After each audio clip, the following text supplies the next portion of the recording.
following story may feel familiar. It will likely not end happily.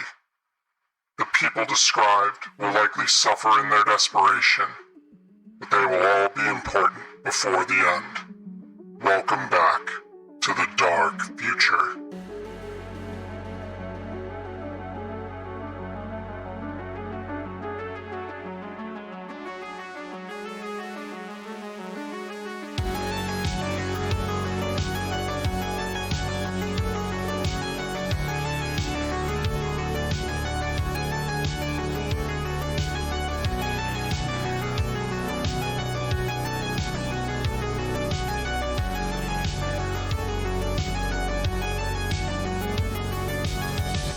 Status report. They killed Agent Samuelson. We found several bodies that show recent gunshot and shrapnel injuries. Do you think you have the means to bring them in? Uncertain. We are continuing to monitor the situation. We will keep in touch. Remember, we need the device and the schematics unarmed. Mind your fire. No fuck-ups. This needs to stay quiet and out of the screens. We've already called too much attention in as it is. Counterintelligence is already saying that they're overburdened. We can't cover anything else up. You hired a professional. I'll handle it professionally.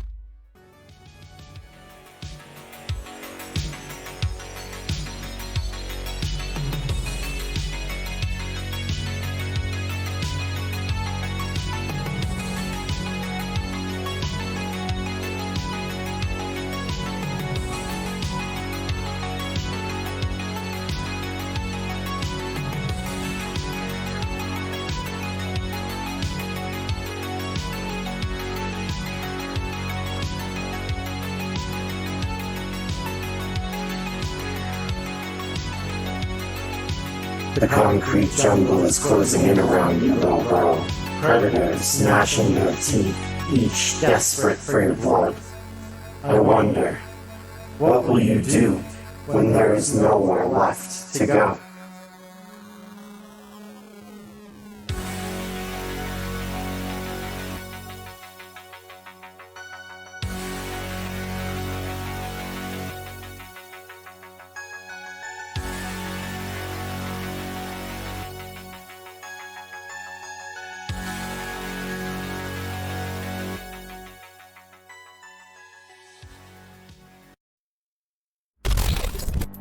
Oh boy, hello everybody, it is me, Emmerron. I am here, I am joined by my cast. A real quick reminder before we get all started here tonight. Number one, there will not be a Neon Inferno this upcoming week, simply because I will be at PAX. I will be very, very busy on that front, so my flight would not arrive back here landing until we normally do kind of our tech checks before the stream. So there's that first and foremost. So we will be out next week. I will try to have some videos in place here on the channel though, for those of you watching this later on YouTube, to kind of bridge that gap. I do plan on trying to get some information at the convention to come back and share with you all, just like I did with Gen Con earlier in the year. So that's thing number one. Thing number two is we are going to be, like I said last week, no longer joined by Ghost Squad 9, even though I did take his name out of the credits this week. I just do want to remind that. So any of you who maybe are listening just to this on the side and are wondering where the heck is he, I want to acknowledge that that is the reason you are not hearing them, and this will probably be the last time I mention it. Beyond that, that is pretty much all the news I have for everyone here. So welcome everybody.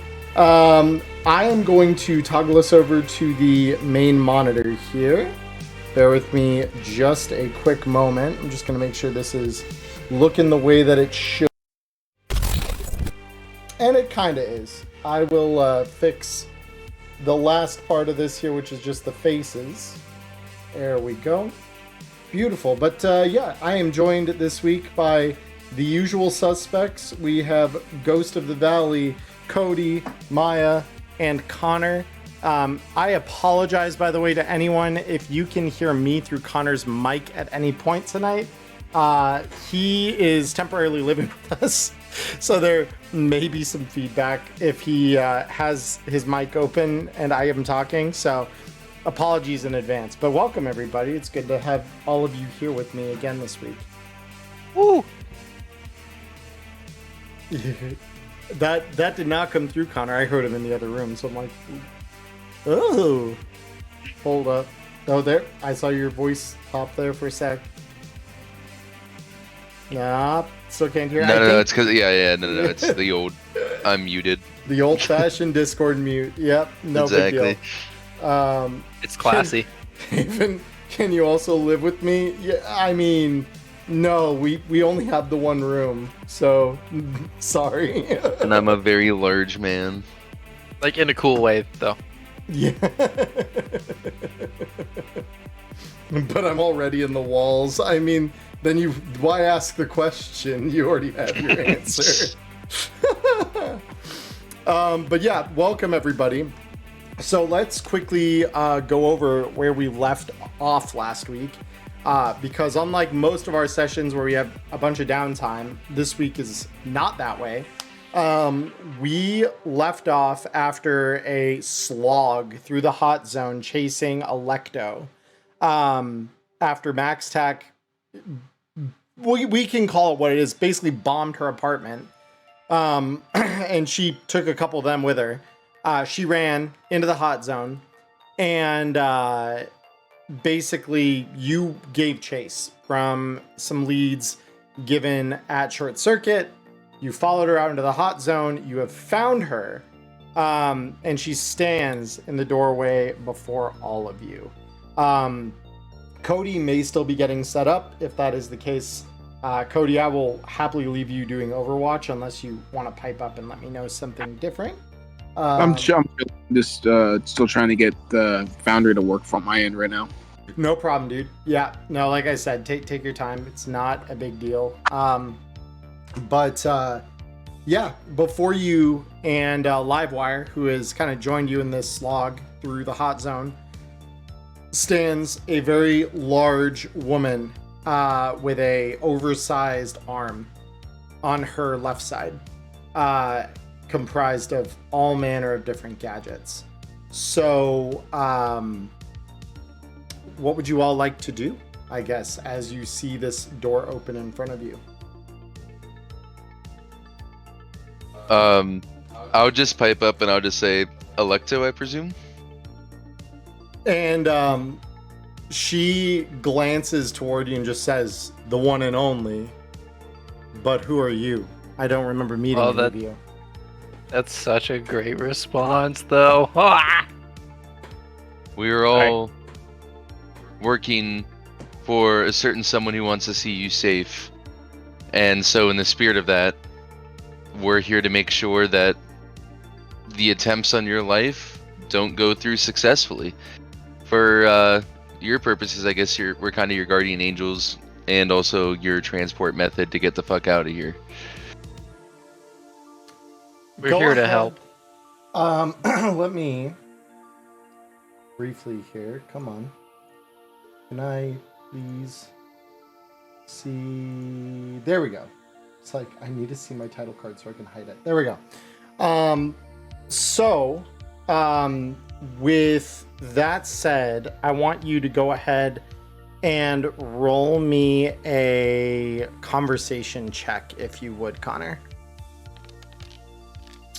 Well, that's getting rolled blue's not going to say anything, but I just wanted to be noted that he is just kind of gawking at this massively overworked tool arm. Yeah, completely understandable. So let me quickly pull up Alecto's sheet in front of me here as well, so I can... and those of you who are watching my screen on stream, you'll notice I have not really changed her all that much from last season. So let me roll a conversation against yours really quick. But I think you'll probably have this one, Connor. Yeah, you're very good. Wasn't Awesome. ever really her strong suit? No. So she says, I appreciate the babysitting, but I do have a meeting that I have to attend before we leave.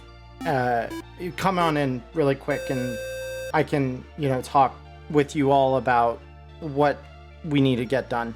And you could tell she's kind of like stumbling over her words. It looks almost like she's distracted, kind of like flies are flying by her face, even though you don't see any bugs or anything.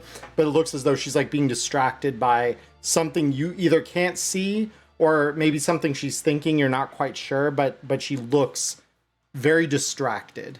But she does, kind of open the door to the ruined building and let you all through into the structure. Awesome. I'll walk in. Yeah, me too. Awesome. So I'm gonna stand up one, guard the door.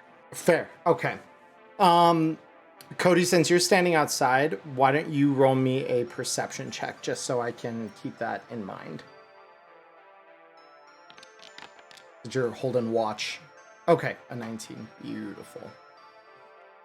Oh, we'll keep that in mind. Awesome. So you, the rest of you, walk in to this, what probably at one point would have been a fairly nice. Oh my goodness. Thank you so much everyone for subs. I really appreciate it. Oh boy, we have Hype Train initiated. Oh my, subs are popping off. Hello everybody. Welcome. Holy shit. Thanks for reminding me, chat. Yeah. Oh my god. Here's the bits. Good fucking lord. It's happening. I'm so sorry, everyone who's watching this after the fact, but I appreciate all of you who are doing this live. Thank you. You all walk into this, what would have been at one point probably a fairly nice, like low floor, either condo or apartment of some kind. It's got a couple of rooms, several of which are either partially or completely collapsed in on. Alecto, though, it looks like has done some work to reinforce kind of the main living area as well as a bedroom off of one of the halls that you walk in through. The main thing you notice is that she's got a suite of tech tools, her workbench, and what appears to be some kind of small metallic box that's about the size of like a VHS cassette. And she clearly is still doing something with this. But as you all kind of enter in, and Livewire, being kind of the last one through, closes the door behind all of you. Alecto sits down in a chair that seems far too small for her, while the rest of you kind of are invited to sit on, what little tattered seating or the floor there is, or stand, as is, you're choosing. And she says, got a meet scheduled with a Maelstrom guy over at Totentons later tonight. So the main thing, and you could see like she's twitching on her armrest, like she's drumming too quickly with her fingers for like something normal. She seems nervous. She says the meat, though, that they gave me back at the con app, they gave me something bad for my creation. They sabotaged it. It's got to be Faisal. It's got to be fucking Faisal. But Faisal. But bottom line, after this is all over, I'm gonna turn him into a goddamn lampshade. However, I need replacements for the parts that he had to sabotage. absolutely he had to have sabotaged those. So yeah, we're gonna go meet a guy named Joe Pitt. He does chrome work for the Maelstrom. Said he's got some of the pieces I need. So I mean, if you want to come with, you want to help me. Once I have that, I can finish this up, and then we can be on our way down to wherever it is you're gonna take me. But yeah, and like you could see Livewire is kind of like zeroed in on this, and she like you could see this increasing look of concern on her face as this has kind of all carried on. So before she speaks up, yeah, if anyone else would like to, by all means. I would just say, do you even care where we're planning on taking you? Or what we are trying to help you for? It seems like you're being a little bit reckless. I mean, you trust us already just because of our present company. I kind of like gesture over towards the Livewire. You don't want to hear about what we intend and why you're important to us? She looks at you and like again, like fingers still tapping the arm of her chair until she eventually kind of just grabs her hand to steady it. She says, I mean, if you want to explain, I'm all ears, but I mean, Livewire trusts you. So, I mean, if you want to say your piece, I'd be happy to hear it. But, I mean, and she looks directly at Livewire. I mean, they are good people if you brought them here. They are good people, right? I also imagine with that thing on your arm, there's probably not too many situations which can really scare you anymore. And she looks down at the arm. She says, once it's functional, yeah, but until then, and she pulls out a heavy pistol in front of her, taking care not to like flag you with the barrel. She looks at it and like for longer than maybe you would expect your average person to like look at a gun, says, I got this. I always have this. And like she and after a moment she kind of looks back up at the group. She says, but yeah, they're good, aren't they? Wire? Like they are good, trustworthy kind of people. Otherwise, why would you bring them here? And she's like very like now sternly aware of like, oh, like you've raised a good point, Matchlighter. Like this is not something she's even really thought through because she's tunnel visioned like on what she's looking to get done. Like you can tell that just by how she's behaving. So Blue is finally going to speak up. He's going to say, well, I mean, I am pretty good at getting things working. Do you mind if I take a look? And he's going to motion to the arm. And she says, I mean, you can have a look. It's all custom tech. Been working on it for months. I'm this fucking close. And then fucking Faisal. And she just like is clearly like agitated that she's even in this position. But like she isn't like motioning aggressively in any way. She's definitely like open. She kind of lets the arm hang down next to her limply, allowing you to kind of work on it. All right, then I guess I'm gonna start inspecting the arm and see if I can figure out what's wrong with it. Just kind of giggle a little bit and say, no worries, half of what I work with ends up being custom by the end of the day anyways. Go ahead and roll me a weapons tech check. With field expertise? Yep. Yeah, you can use field expertise for this. Weapons tech. I don't have any points in it, but I figure it's just good form. Sure, yeah. Yeah, so when you look this over, like you've seen plenty of shit, obviously, and it's, you know, you're a more drug and demolitions kind of focused person when it comes to your technical talents.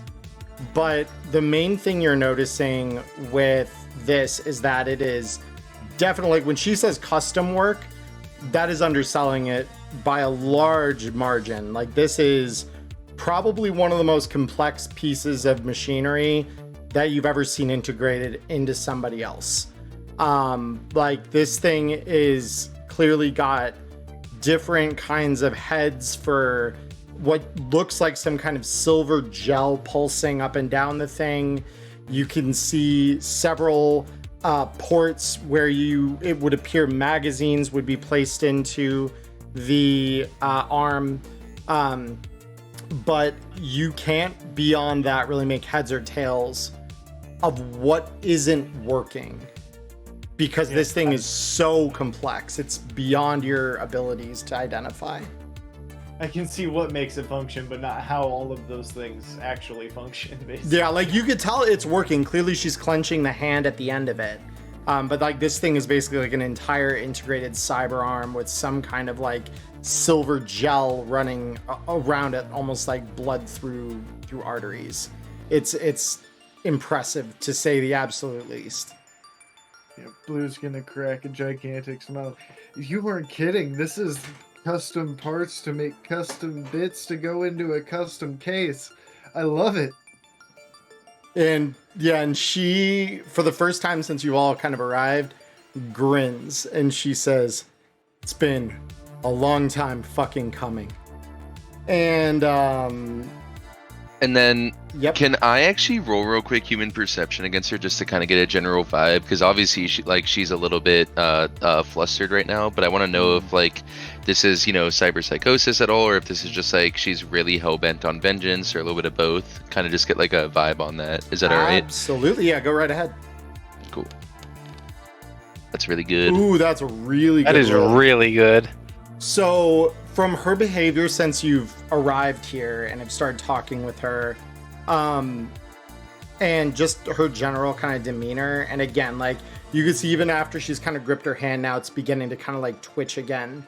And while someone else who maybe isn't as perceptive as you might excuse that as, oh, well, you know, it might just be faulty cyberware, like based on what you've just heard Blue say, and based on the things you're seeing and the look of concern on Livewire's face as well, you absolutely suspect that she is on the verge of cyberpsychosis if she's not fallen into it already. Clearly she's got it together enough that like she's having a cogent conversation with all of you, but it is not something that is like, it's not something that you feel is a permanent fixture of her personality right now. This feels very much like she is taking serious effort to like express and explain what she's trying to get done, and is like trying to like hold back some of those tendencies that she kind of, you feel as though she's aware are not normal or natural, as far as that is all concerned. So yeah, you fully expect that she is at some level of cyberpsychosis. If you had to hazard a guess, she's probably pretty deep down that hole already. Can I also, like, as a complimentary thing, while noticing all that, kind of start to film it with my like camera on my helmet and zoom in on like, you know, the twitching hand and some of like the body gestures she's making and kind of the like uneasy feeling that she has, so that I can like document it on film? I will have you roll a stealth check to do that, but absolutely. Okay, cool. I'm really good at this, he said with complete sarcasm. So I may have to spend a little bit of luck here, actually. I'm poking the bear, but it could be good for verifiable pieces of evidence against my roll later when I do my thing. Yeah, it's very true. Well, before that gets rolled, can I try and do something or no, I wouldn't notice it. Never mind. Unless you did notice it. Okay, here it comes. Oh no! Notice it. About that thing, can I try and complimentary that before she actually notices? What are you gonna do to try and compliment it? Let's start there. Try and point out something specific in the arm to try and draw her attention, to explain like how one of the more general points of it, not like one of the super secret cool whiz bang gadgets, but one of the things that's like, I probably already know how that works, but I'm going to try and get her to explain it. Yeah, I mean the frame of it, you know, is like a regular cyber arm. It's just that on top of that are like layers and layers and layers of custom tech. So I'm just gonna pick a piece and say, what that? Yeah, fair enough. So how do you Engage the autism. are you aiming to do that as a, so if you're using it as a distraction, I will accept either conversation or acting from you for that. Ooh. Conversation 1, acting 2. We're all rolling our specialties tonight. Yeah. Yeah, we are. All right, so we're gonna roll that on conversation. Okay. Fair I enough. have a 3, my guys. Wish me luck. Not bad. That's actually Yeah. that's actually not bad. It'll be good enough to get a -1 on her roll when she's rolling perception here. So, Okay, well, it's chalked. we'll see. Gosh. We'll I see. tried. Crit fail. Let crit me fail. see. Where's her perception? Perception. I don't remember her perception being. I just don't remember what her perception was. And for some reason, I'm having a really interestingly hard time finding. Oh, there it is. It's a base 14. So this will be fun. It's over, motherfuckers. It's all over. The gig is up. Yeah. So She's gonna rip us in half. So My luck transfers over. you go to turn your helmet cam on as Blue starts asking her about this thing in her arm, and just as she's going to answer, you could tell she catches like you kind of fumbling, like something doesn't quite turn on or focus the right way, so you have to fumble with it more than normally you'd want to in a situation like this. She says, "You're not like recording me right now." My boss, Paradox, wanted me to film you, or at least take a picture of you to make sure that you were okay and send him the deets. Is this all right? Persuasion.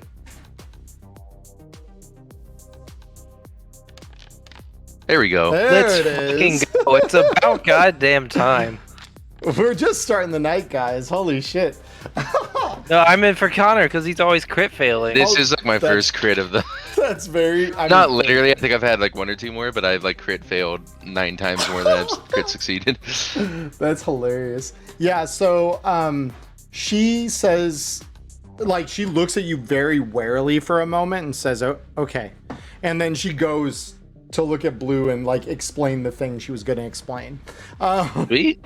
So yeah, so you do at least get around that issue. So are you going to now go ahead and actually film her, Connor? Yeah, I'll film her with the emphasis on kind of like, again, like her kind of psychologically disturbed self, as I was saying before. Beautiful. Okay. No, I love that. Good salvaging that, everyone. That was beautiful. Yeah, thank you for the help.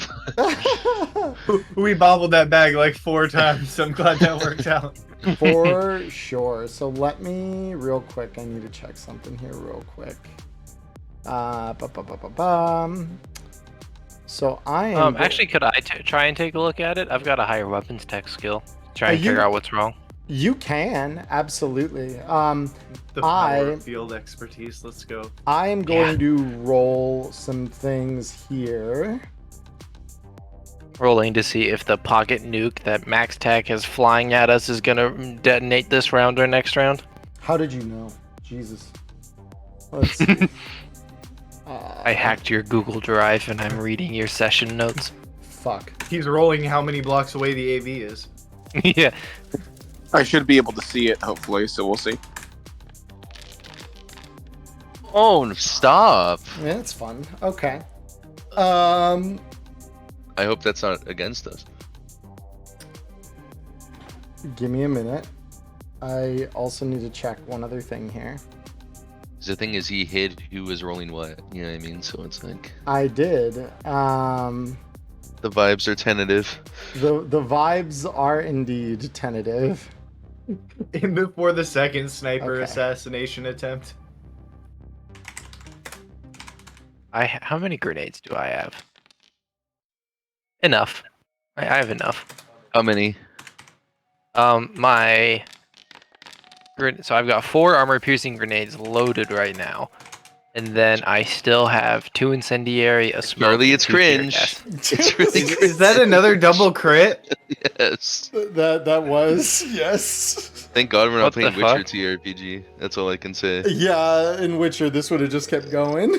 Yes, it literally would have. Yeah. So Do they just keep exploding in The Witcher? Yeah, they do. Yeah, if you Oh, roll a 10 Jesus. followed by a 10 followed by a 10, it just like That's why technically a rat can decapitate a Witcher in the game system. Like it's statistically possible. it's improbable but possible. Yeah. Yeah. It's pretty great. So Cody, outside, you're noticing there is some movement. About 50 meters away in one of the ruined buildings that you guys would have walked past on your way here. All right, well, I'm gonna immediately radio that to the crew inside. I'm not even gonna fucking waste a second. Mm-hmm. Can I roll the weapons check before Yep. we get the radio? Yep. Ooh, field expertise. With the little weapons tech to do you good. Nice, that's good. Yeah, it is good. Now, Charlie, you say movement. Am I able to see what kind of movement and how much movement?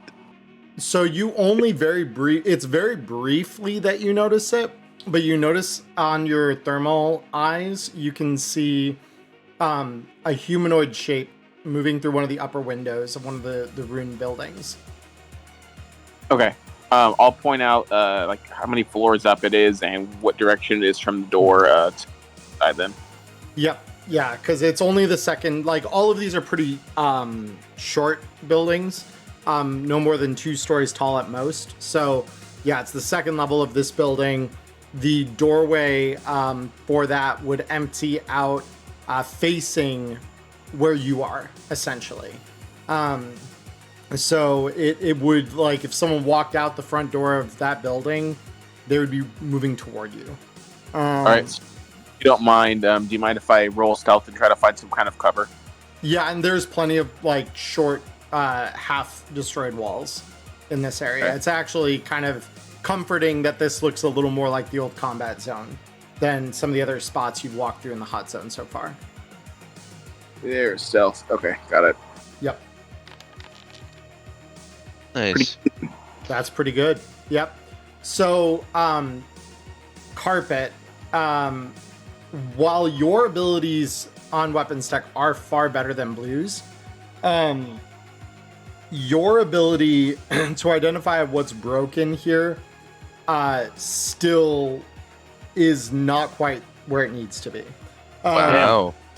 The thing that you are noticing, though, is that while you notice all the same features, you know, the silver gel, the ports for different sized mags, you even go a step farther than he did, noticing that there is like a single long, it almost looks like the barrel of a gun, but the bore on it is nothing like any gun you've ever seen.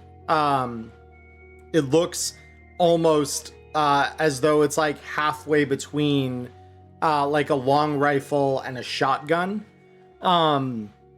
You still aren't able to quite figure out what's wrong, but what you are able to notice is that this appears to be some degree of multi-weapon system that is integrated into Alecto's arm.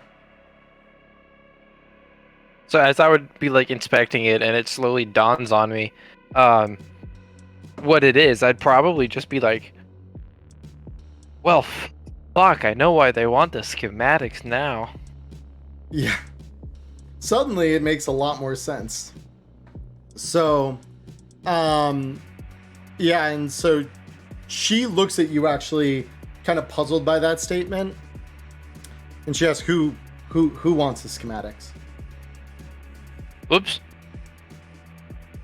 So I'd just be Whoa. like, part of the reason we were hired to keep you safe is our employer wants the schematics. He says it's to equip people to break the NCPD's hold on the combat zone and get supplies flowing through here again. Roll me persuasion. Persuasion? I thought that was just the truth. I mean, that is the truth, but you are trying to still persuade her that like this isn't a big deal. So I will have you okay, rolling that's fair. persuasion. Yeah. I was like, wait, did I accidentally lie? I thought I was You just did not saying the lie. truth. No, but you are trying to persuade her that this isn't a big deal, which is a part of Okay. that. The good news is that Alecto's persuasion is remarkably low. Yep. You rolled perception, not persuasion. I am so sorry. You're good. I will delete. Kind of that. ironic, huh? Yeah, It's like a low perception roll in If I real life. actually, yeah. Persuasion is social skills. There it is. On the right there. Yep. Same roll. Got the Beautiful. same number anyways. Yeah, no, that's great. So she says, I mean, and she like has to think about that for a moment, but she eventually says, well, I mean, and then the radio crackles with the sound of Celsius's voice announcing, hey, we've got movement. Top window of a building about 50 meters back. Door opens toward us.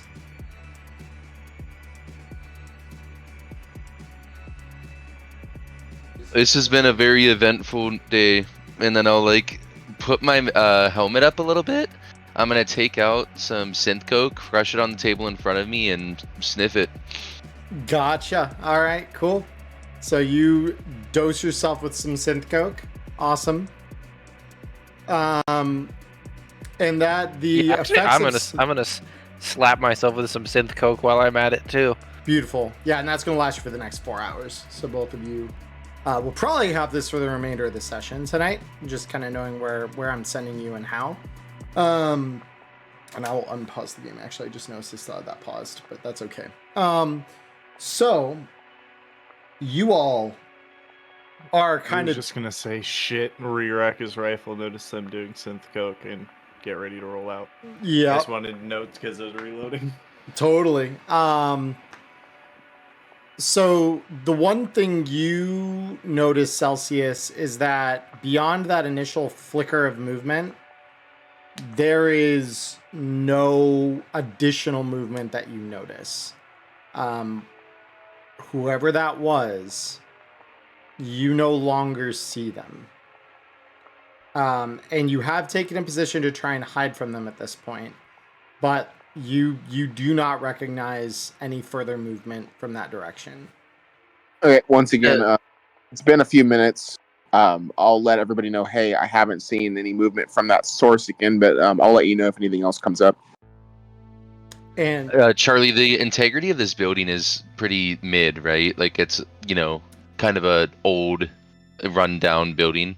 yes, Alecto clearly has done some work to reinforce it. Like you can tell that she's taken some kind of like whatever kind of salvaged sheet metal she could, or like it looks like maybe the side, like that old corrugated metal side of a cargo container, and like is braced up weaker sections of the building with salvaged beams and the metal. But yeah, it's not in great condition, even with those reinforcements noted.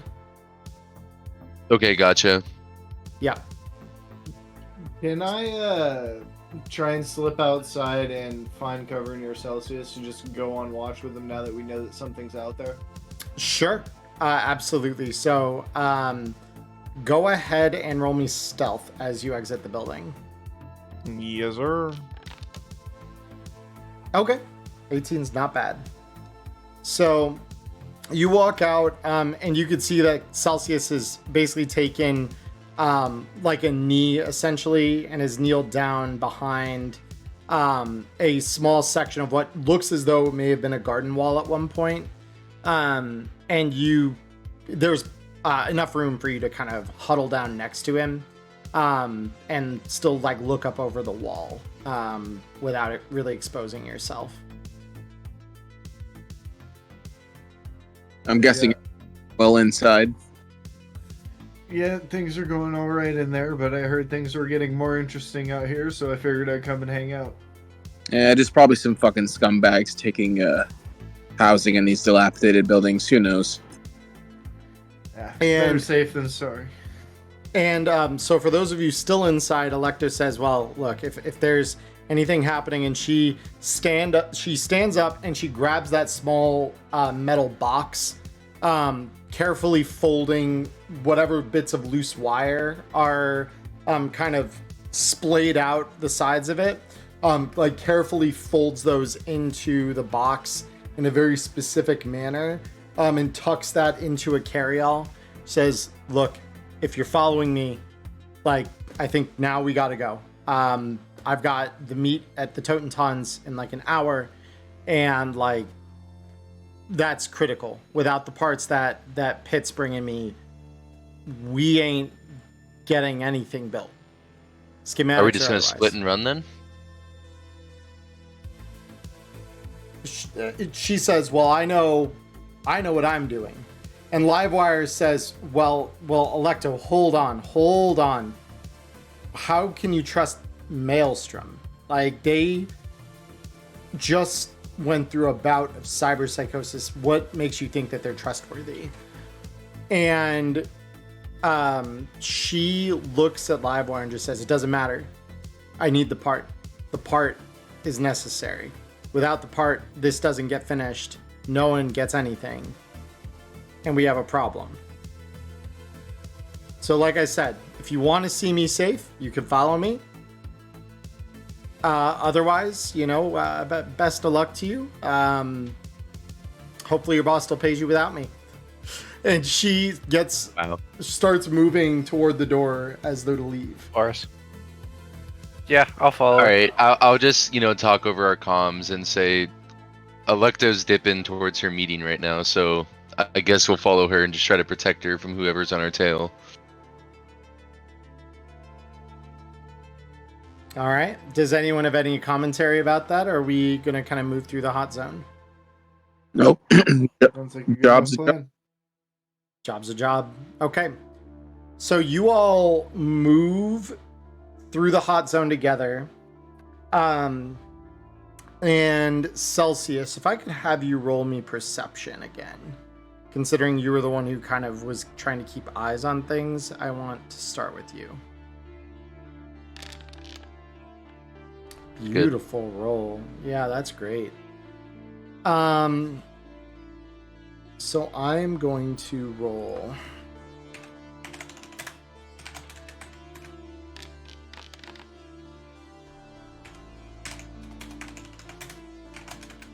Did I just roll that? No, I rolled it. I see. Yeah, I just have your token targeted for some reason. Yeah.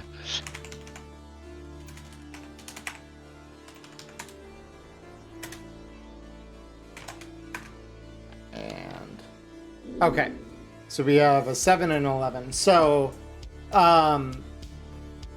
you both. So you notice, Celsius, as you're all walking, and this is a little bit after you've begun. Alecto is very much leading the charge, and those of you who are maybe a little bit slower walking, maybe have to hustle a little bit to keep up with her. She's moving like someone very determined by the cause that she's, pursuing here. But as you all start walking, Celsius, you are kind of keeping an eye on your flank and your tail, looking over your shoulder every so often. And there comes a point where you notice two humanoid figures just above a ruined section of wall. Like, you'd see their heads in like the top of their torsos before they duck, seeing you look in their direction. All right, so I mean, how far is Alecto ahead of me? Like, would I be able to talk at a normal volume and not like alert everybody around me? Yeah, probably. You'd all still be within about 2 meters of each other, so you probably wouldn't be more than maybe like 8 meters at most from Alecto. So yeah, it wouldn't take much to talk at like a normal or just slightly elevated volume and have her hear you. It's very quiet here. It's still the hot zone after all. I'll sort of speak out to Alecto. I'm like, I'm sorry we haven't had a chance to really talk, but there's two people tailing us up on one of the buildings behind us here. And so Alecto freezes, looks back, and you could see her eyes doing essentially the same thing yours do. As she kind of cycles through different visualization modes, and tries to like resolve the thing that you're seeing as she does this. Charlie, can Yes. I use my grapple gun and shoot it up towards the building next to us so that I can potentially, climb up on top of it? Sure. Okay. So I do that, and that obviously gives me. Do I have enough move that I can scale to the top of it? Yeah, the building. All these buildings are relatively short, so they're no more than Okay. maybe 14 meters. So I tall. want to nudge Alecto, or not Alecto. Sorry, it's gonna be hard for me because it's Yeah. two of my characters. Carpet, and then I'm gonna point at my gun, my grapple gun, and then I'll start climbing. And Yeah, if she, I'll climb yeah. up with him. Cool. So you two go up off to the side. Do we see anything up there? Roll me perception checks. Okay. Time to click the right button. Yes. So both of you see the same figure. Well, it's dark. So are either of you using flashlights as you do this? Yeah, I'll whip out my flashlight. Okay. Sure. Gotcha. So yeah, as you turn on your flashlights, you can very clearly see two women huddled behind a wall, about 30 meters away. Hey, what you doing? I'll just literally yell, "Hey, besties!" And so they notice very quickly, obviously with your flashlights pointed directly at them, that they've been spotted. And there's no denying that for themselves. So they kind of give each other a cautious glance, and then the one looks like she's paler, while the other one looks as though she has decently tanned skin. And so the tanner of the two speaks up, says, "Well, hello there. We got lost." As she says that, I'm gonna reload my grenade launcher with tear gas rounds Oh, nice. instead of the armor piercing. It'd be like, "Yeah, what are you looking for?" Just trying to find our way out. Got lost scavenging. You know how it can be. Okay, well, get loster if you catch my drift. Roll me persuasion. Okay. Get loster. That's a fucking quote. There we go. Oh yeah, no, and yep. So she says, "I mean, can't you help us find our way out of here? Every fucking building here looks the same." It's funny because it's actually the exact opposite direction of where we're going is the way out of here. Scout's honor.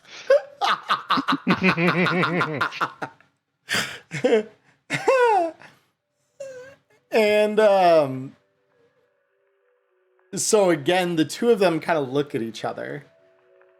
And the second woman speaks up and she says, "Look, I don't mean any offense, but I mean, it's really fucking dark.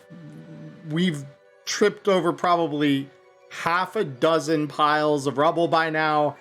It's been a long fucking day. I probably got rad burns on one of my feet. Really, is it such a hard thing for you to let us come with?" Yeah. Can I roll human perception real quick just to kind of get a gauge on the validity of, Oh, their situation here? absolutely. Yeah, go ahead and roll me that. It's 18. Yeah, they're full of shit. They're Okay, gotcha. absolutely full of shit. Yeah, I'm gonna suppressive fire them real quick. Okay, very fucking cool. Go. So here's that roll. No! No. I mean, It's that's not bad still a actually. Yeah, 15. that's still pretty decent. Yeah. Yeah. Okay. Yeah, let's see what their concentration looks like, because that's what they're rolling against that. So let's see. Concentration. There it is. So Nice. first one fails, and the second one succeeds. Does not fail. So the darker skinned of the two ducks for cover. The one who's a little more pale, she like quickly ducks behind to dodge the initial rounds, and then says, "All right, you fucking asked for it," and you hear the sound of a bolt slide into place. Nice. And so we are going to shift over to our battle themes here, everybody. So As that happens, I'm just gonna yell, "We don't have to do this." And so I'm going to go ahead and move us over onto a battle grid here. Never listen. Out of game, I just think we shouldn't murk them for once, so that we can just figure out who they're working for and stuff like that. That's why I loaded tear gas. Yeah, we could just like not paste them, but get them nice and See, now I don't feel so bad that my first thought when all this started to happen was, I wonder if I can put a gas nade on that roof. Great tech stink alike. And then let me find, where is Livewire's token? Yeah, I don't think trying to save them is gonna go well for Alecto. I think Alecto is gonna just paste them herself. That's true, actually. Yeah, we'll have to talk her down probably. And I just need, bear with me one moment.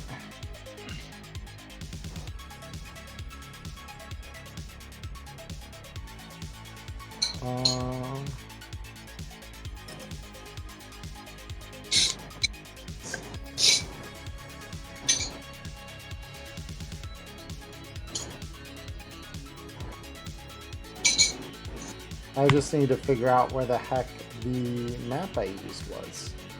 So I apologize, everyone. Give me 2 seconds here.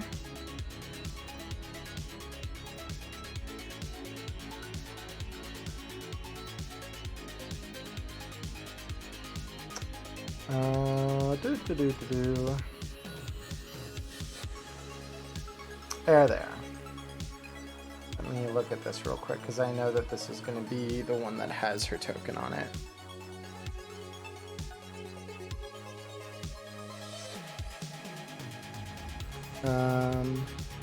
Yeah, there she is.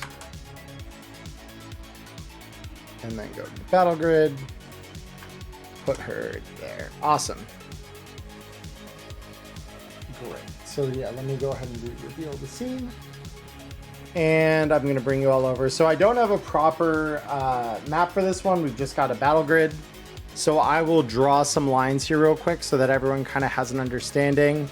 So the building that you guys are on, for the two of you, is going to be about yay big. And it's largely just an uninterrupted rooftop.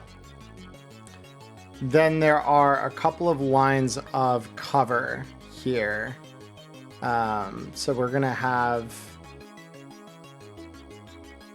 like a couple of half broken walls.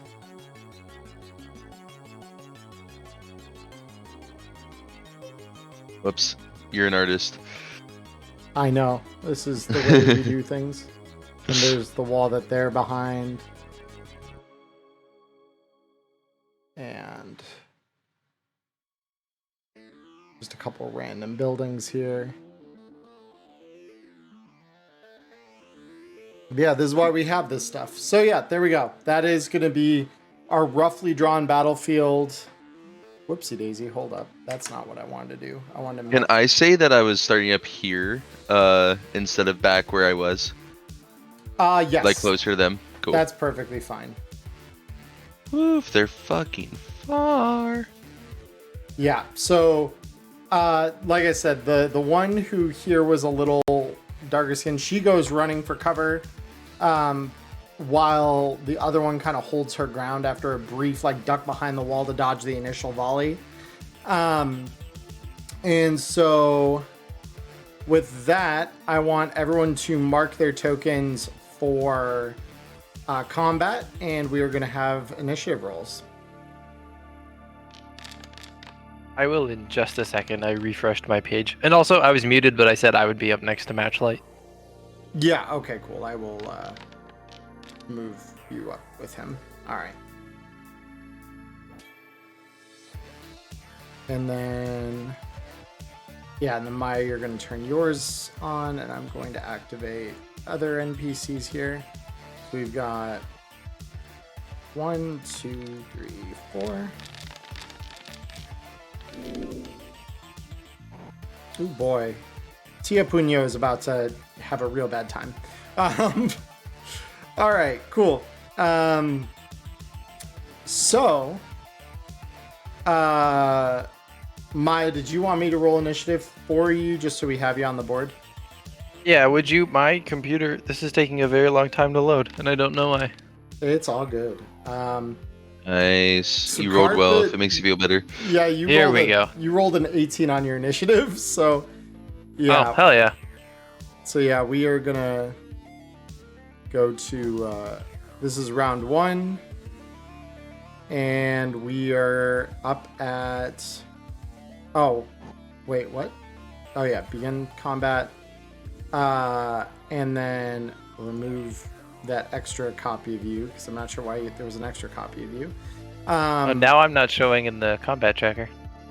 You should be. Let me update you. There we go. What about now? Nuh-uh. Weird. I'll remove you because you have an 18. Then I'll re-add you on my end. And I'll just update you with an 18 initiative because you definitely have that. There we go. There we go. Yeah, that's better. It's still giving me the option to roll initiative for Alecto, though, which is really funny. That is funny because, yeah, she should not be yours anymore. This should just be mine at this point. So that's interesting. But that's all good. So, yeah, we have the combat started. So, Carpet, you are first. All right. Let's take a little Gandarigu here. Grenade launcher at 46 meters. Oh, all right. What's a 46 meter DV on a grenade launcher? On a grenade launcher, let me get those tables here. So we are looking at a 26 to 50. It is a 17, DV 17. Oh, that's not bad at all. No, launchers are really good at what they do. Yeah. Which is lob Alright, ordnance a really long fucking way away. All right, I'm going to put it right here, which is exactly 50. So still a DV 17. All right, there's your 10 meter area of effect.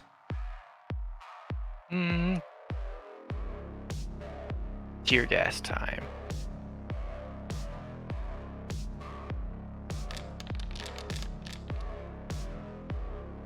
That's very Yay! That is gonna land. Let me see. Either of these have a reflex high enough? I don't think that they do.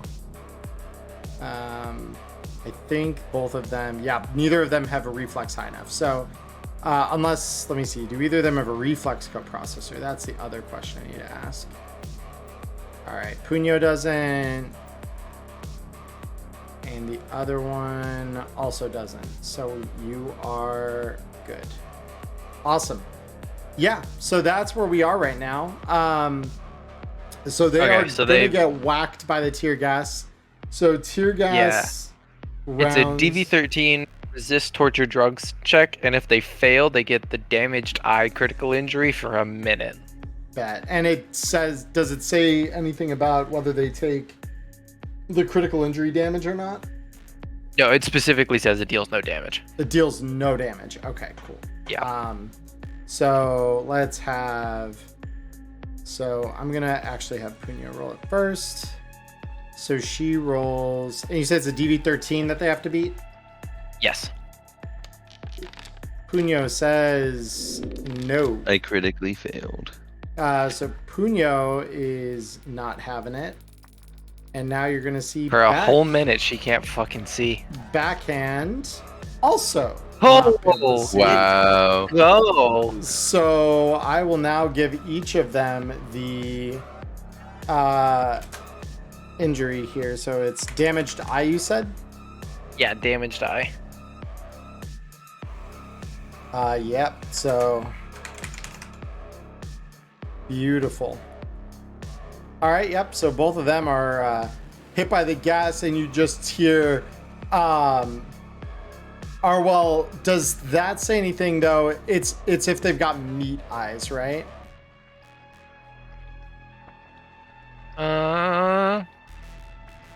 Yes, it does say hit targets with meat eyes. Good news. Both of them have meat eyes, so you're good. Woo!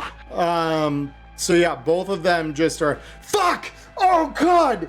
Oh, and they're just in pain. It's not good. It's very bad for them. So, with that said, you fire. Are you taking any further actions? And then I'll just turn to Matchlight and be like, try and get him to back down again. Matchlighter. Okay. I think what I want to do is maybe take advantage of the situation and suppressive fire them again, and then just like leave, right? Fair enough. Yeah. So we could all just kind of dip after they're like tear gassed and suppressed potentially. Yeah, that's fair. So I'll actually calm that over. I say, do we just want to take advantage of this and get the fuck out of here? So Livewire starts to say, yeah, that seems like and then Alecto cuts her off. No, fuck no. They've seen my fucking face. And you hear both over the radio as well as like slightly off in the distance, the sound of her racking around into her heavy pistol. Getting ready to just go in on these guys. Alecto, everyone has seen your face. You're all over the screams. We could just get out of here. Roll me persuasion. This won't be your action, by the way. Okay, cool. Yeah. Still pretty good. Yeah, compared to hers, much good. So Wow, for once I'm really glad I didn't put any persuasion spells into her. So yeah, so what ends up happening here is she says, okay, yeah, you're right. Yeah, let's just get the fuck out of here. And yeah, and then you just hear that slide pop back to release the round. But yeah, you go ahead and suppress Matchlight. All right, sounds good. So here's my suppress roll. Yeah, pretty good. okay. So these both now are going to need to roll against that again.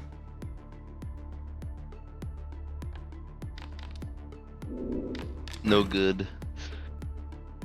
And the other one? Nope. Nice. So yeah, they both fail. So yeah, they're very much like not loving this. Okay, and then I'll use my movement to just scale down the building, and then we can all start running maybe. Cool. So Yeah. Okay. does anyone have further actions that they want to take in this initiative round? Because Oh, yeah. No, if we're dipping, we're dipping. I wanted to give him one more reason to stay behind. Yeah, for sure. Okay. I'm gonna take a shot at the one closest to us in cover if I can. Feasibly, I mean, if you move like up here, which is really not far for you, yeah, you could get an angle on her. We're still all on the ground, right? Yeah. They zipline to the roof. That's why they have motion on the roof. We're just kind of represented on the ground, is my understanding. Yeah, you guys are, but that's what I'm saying. You could get an angle on her around the corner of the building there with your long range if you wanted to. Sure, I'm actually gonna do a little different here. Actually gonna do. I guess I have to do that. Shit, let me check something. Yep. I was gonna test out my new sniper rifle, but Oh,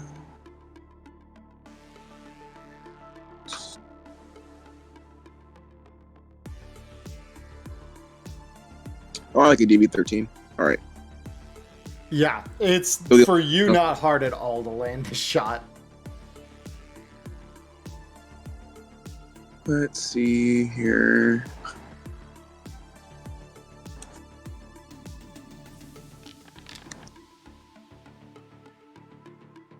Okay, yeah, that's a hit. Oh, did my roll? Oh, there it is.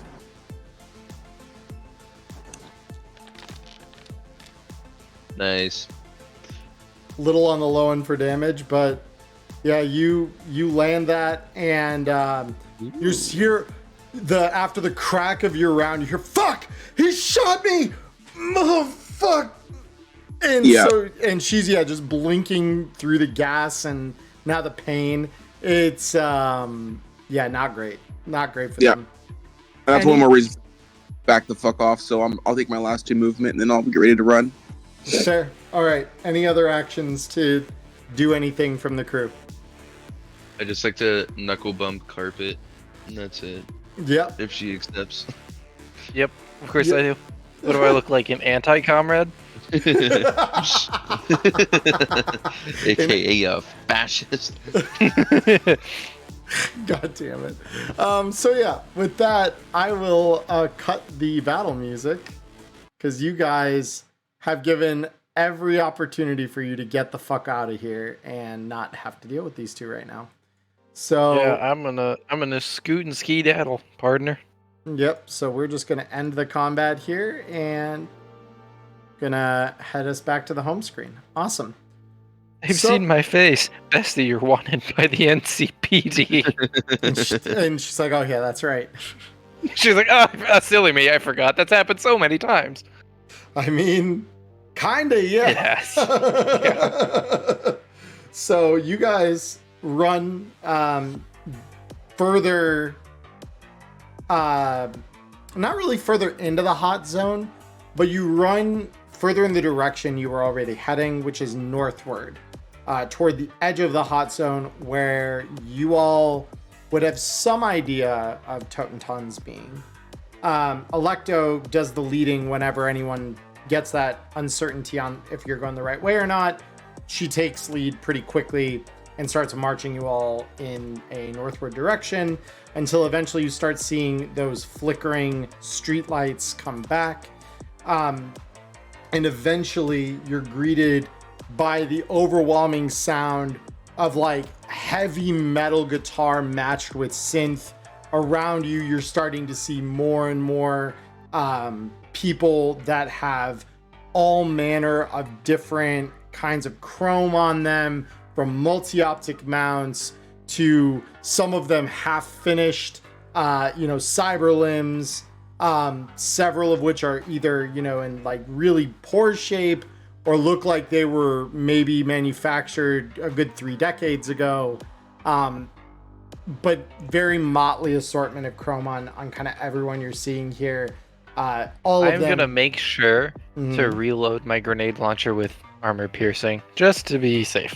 Yeah, totally understandable. Yeah, and you all kind of see this crew eyeing the rest of you first before they see Alecto and think better of doing anything. But you could tell they've got this like hungry look on their faces. Like they are eyeing your chrome, your guns. They're looking at this like an opportunity right up until they see Alecto and that massive ass arm of hers. And they think, you can tell on their face, it just shifts from desire to like a scared animal kind of like slinking back into the shadowy hole it just crawled out of. And eventually you find your way to the Totentans, a tall, for the hot zone, very brightly lit building.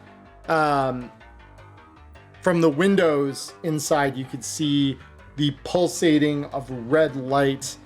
As I said, you hear the booming bass and shriek of electric guitars and synthetic music. And posted by the door, you see 2 gang members that are kind of eyeing your group over with their multi-optic mounts.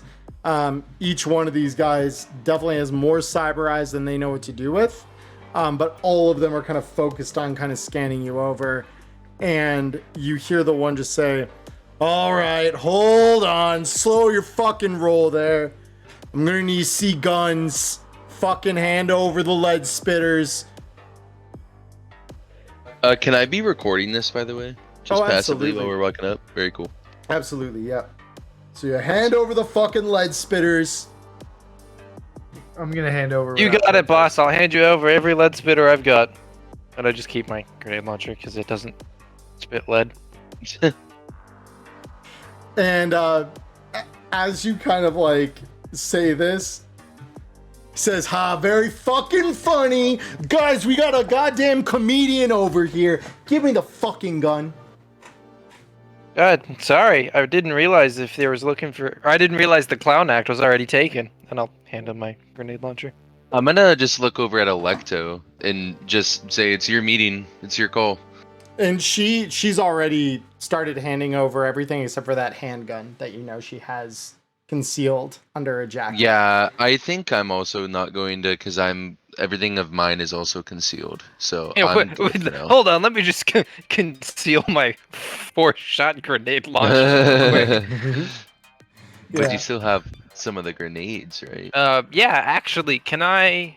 I don't have time to unload the armor-piercing grenades out of my grenade launcher, but can I conceal my incendiary and smoke and tear gas grenades? It's 4 grenades total. I mean, you've got them in your carry-all, right? Yeah. Yeah, roll me conceal reveal. You just need to roll me the 1, and we'll count it for all of them. And I will have these guys roll their conceal reveal, because I know what it should be. Okay. That's not great. No. And so they, again, are just like looking you all over with those multi-optic mounts, and they say, "And the fucking boom balls you got in your goddamn bag." Oh my god, you're no fun at all. And then I'll hand them my grenade, my little grenades. And the one that has like the fewer, like basically one of these guys has like literally got like 8 multi-optic eyes. He's the one who's called you out. You figure one of them probably has some kind of scanner in it. And the other one says, "Choom, I can be plenty of fucking fun if you find me on the weekends." And sorry, bestie, I only talk to people with broads with 6 eyes or more. Come talk to me later. and his start picking the nail polish off of my nails like I'm doing IRL right now. And you could see this guy who had started to grin with like sharp metal teeth kind of turn to a scowl, and the guy with the 8 eyes looks at him and just says, "See, I told you, fuck. You should have gotten the goddamn upgrade." And he says, "All right, well, if that's everything, you can come on in. I know Pitt Did they said check me at all, or am I good?" So... Yeah, wait, could all of my little theatrics count like as like a distraction to get them to fucking forget that everybody else has guns too? It's okay if you don't want to let me do that retroactively. Roll me acting on it. I will accept it if there's a number I can compare. That's fair. I've got a base 5, so let's throw let's see what we 4 got. luck into it. I've got luck to spare. Fair. Nice. I mean, that ain't bad. That really ain't bad. Charlie, can you throw luck into a face down? I'll double check that. I'm not sure. I think you can, but I'm not sure. So I actually think you can too, yeah. yeah, let me... I also think you can, but that's because it would be really convenient right now. You can? Okay, very cool. So Yeah. I don't know which of the two comes up to me and says anything. I'm just gonna look up and go, "No." And the one again with like the 8 multi-optic mounts looks at you and just says, "I'm sorry, I must have fucking heard you wrong. Did you just say fucking no to me?" And you could see him like grab at the heavy pistol that he has in his belt. No, I'm just gonna like open palm and like both my guns are sticking out of my carry-all right now. I really don't care. I'm like my fingers on the trigger. I said, "They're in my bag, bro. They stay with me, and I'll face down if I have to." Yeah, go ahead. So I'm gonna throw 2 luck into this. I don't know if it's gonna let me. Let me see if I can actually click it. Oh yeah, I can. Additional mods. Yep, there we go. Cool. And if I lose, I'm just gonna give them up. But if not, I'm gonna take them with me. Totally. Yeah. Because it's not like these guys are great at what they do. Yeah, no. And he says, "Nah, I ain't grabbing anything in that fucking sketchy bag of yours." And he takes the hand off the gun. "Fine, you and you only. Everyone else better have fucking given me your shit." And because you are holding on what, Connor, in terms of your... I have a medium SMG, which is concealable, and a very heavy pistol, which is also concealable. Very heavies actually are not concealable. Oh, you're right about that. Yeah, they're not. So he would expect you to hand that over. The other one, though, is concealable without a check. For sure. So, yeah. If he notices a very heavy pistol, I'm just going to say, you're having a meeting with the most infamous weapons tech in town, and you want her to hand over her weapons along with her crew. How fried are you, Maelstrom, really? How fried are you? Look, if I ever came into your fucking house, you'd want me to hand over every goddamn thing I had that could hurt you. Same fucking respect. It's just that simple, Chumba. You wouldn't make it to my house because I have no business with you, but she does, which is why I'm here. But you're not getting my guns. Then you're welcome to fucking sit outside and chill with us. As I made the point pretty clear, I don't like you, so I specifically want to be very far away from you, and I'll kind of put my finger on his chest. You? Yeah. Go ahead. But I am keeping my iron. Go ahead and roll That's face that. down. Face down for me.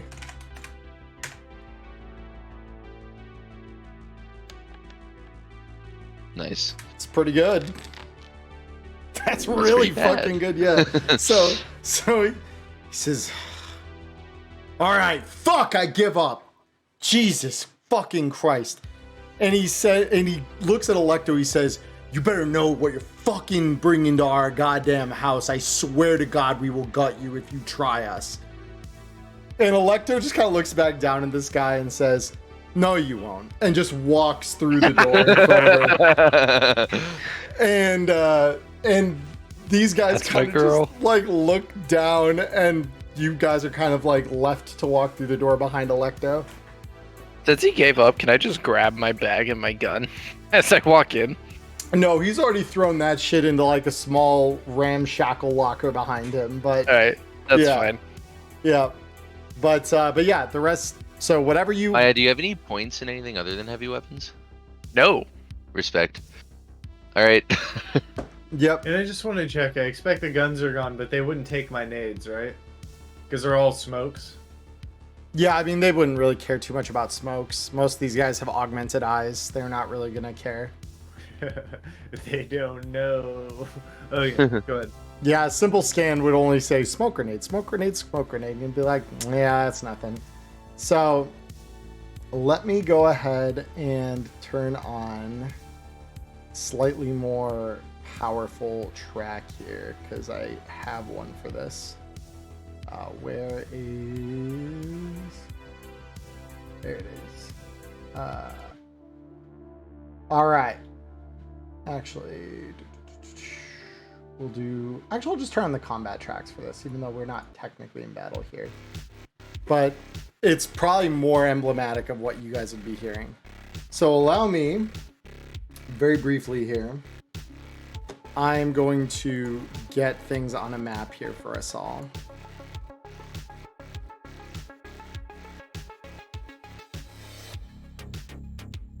All right, so I'm gonna copy over.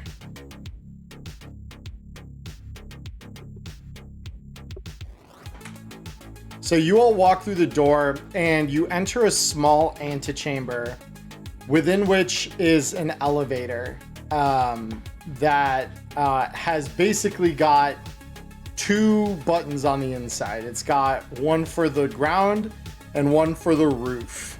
And the roof is been kind of relabeled creatively, let's say, with some graffiti. And it just says The Club. And it looks like you're not sure if it's etched in like a deep red marker or if that's actually blood, but it's there. And you're not really thinking to question which it is. So I am going to drag everyone onto this. But assuming that you all hit the button and head on up, you all enter into the Totentons.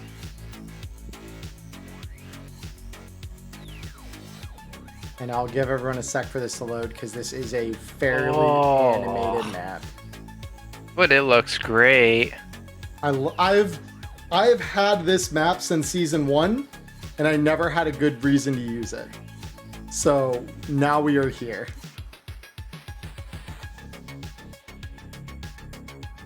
So yeah, welcome to the Totentons.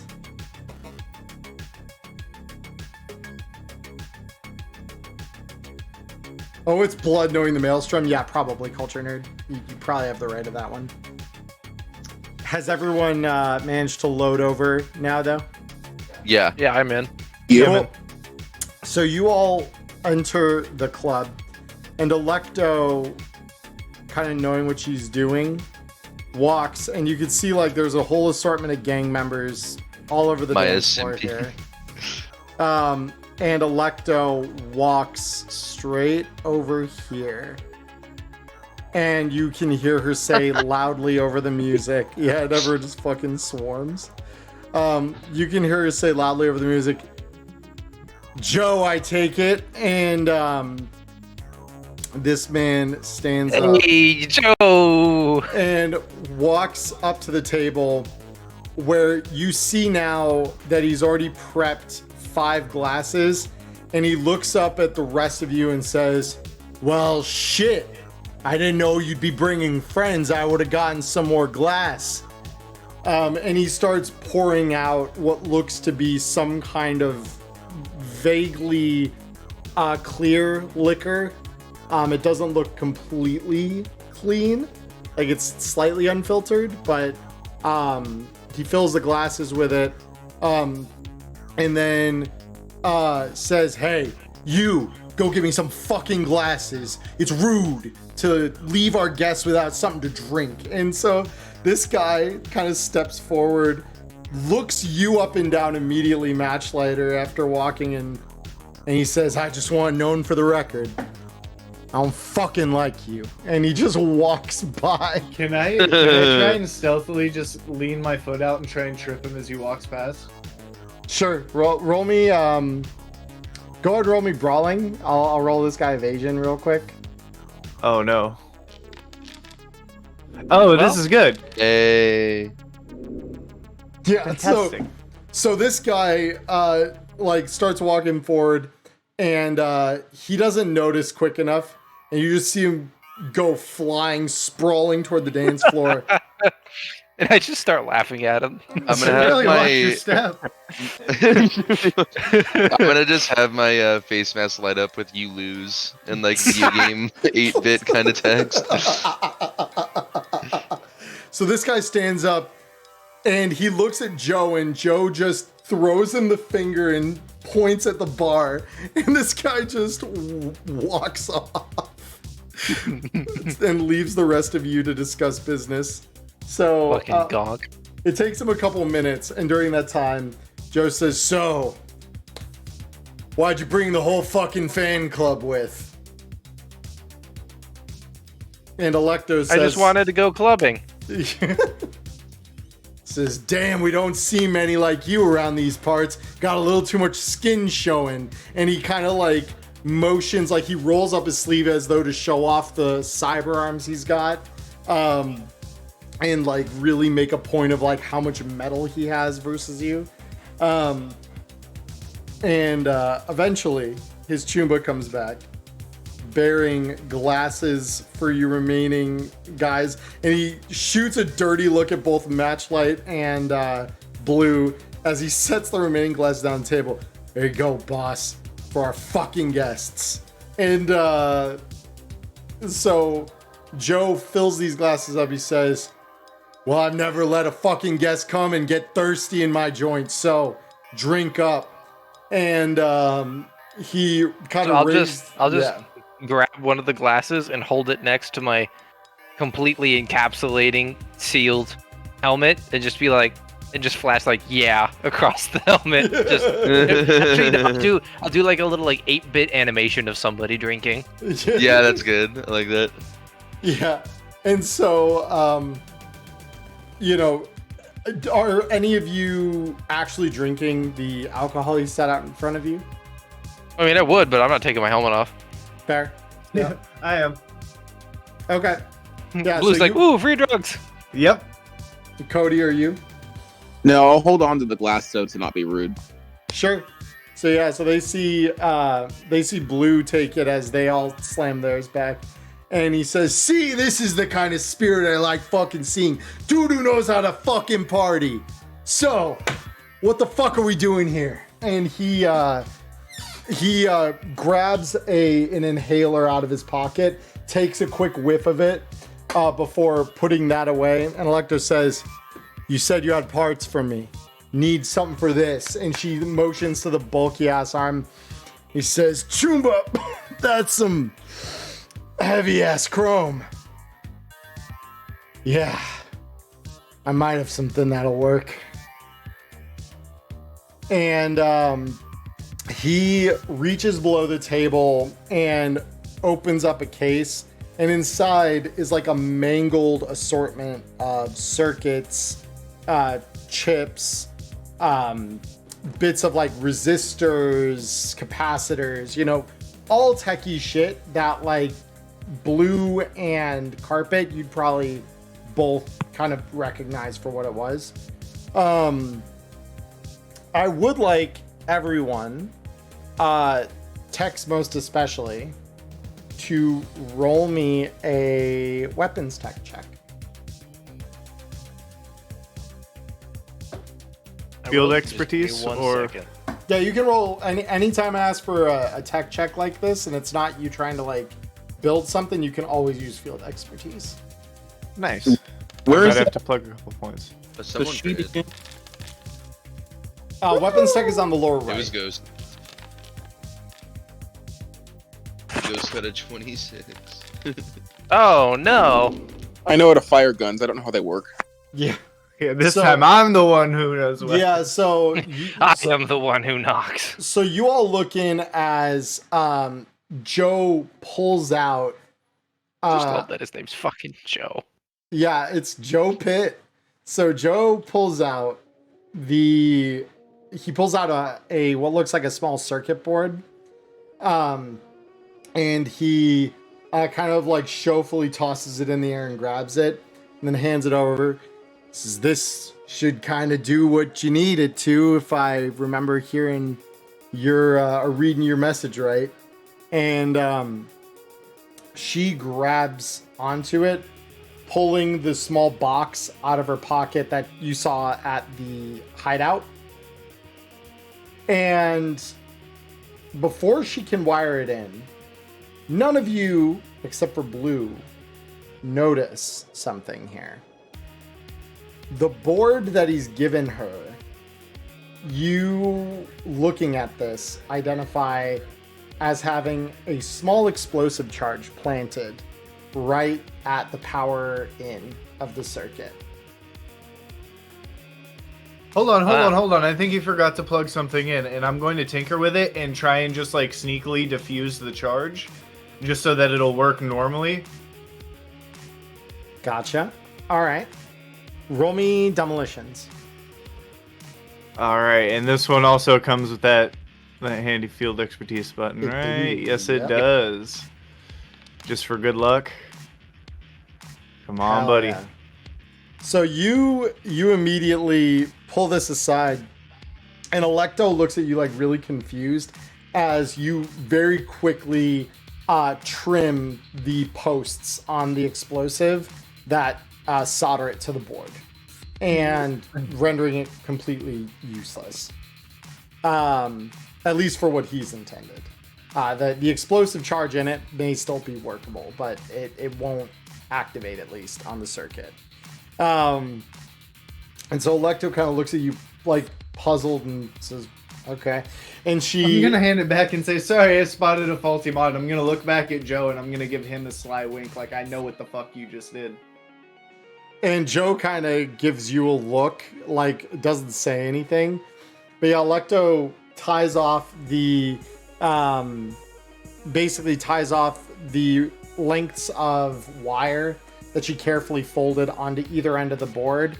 And with like a quick bit of solder from her tech tool, she integrates it, flips the lid on this thing closed. She says, finally, so fucking do it. And she flips a panel up on her arm, shoves this in, and immediately you see her demeanor change. And she says, wow. You see her what, sorry? Demeanor change. Like, Gotcha. Whereas before she was maybe nervous and a little on edge, she almost seems like she relaxes. Like, almost like you would get after taking, like, a whiff of, like, sedative.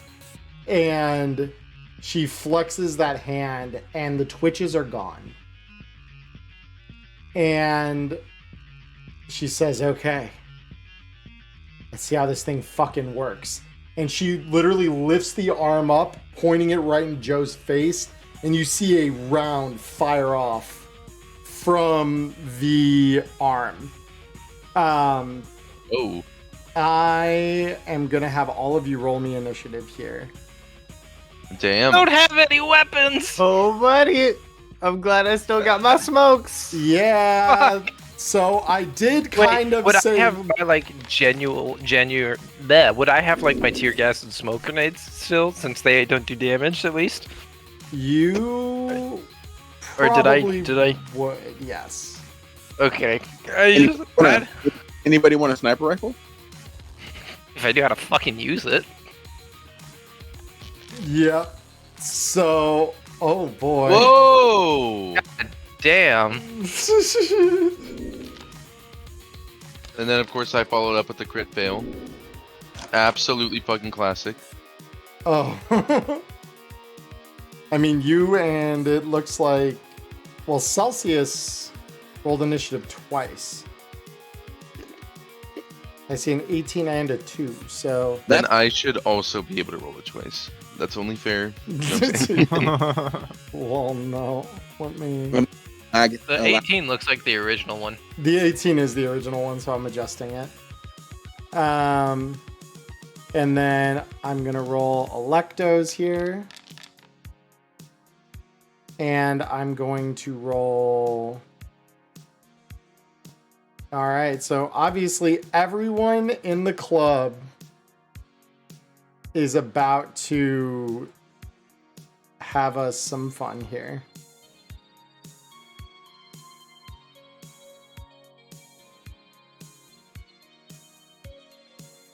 Have you ever wanted to kill a Maelstrom doorman? Now's your chance. 1, 2, 3, 4, 5, 6, 7, 8, 9, 10, 11, 12, 13. All right, we've got the fun happening now.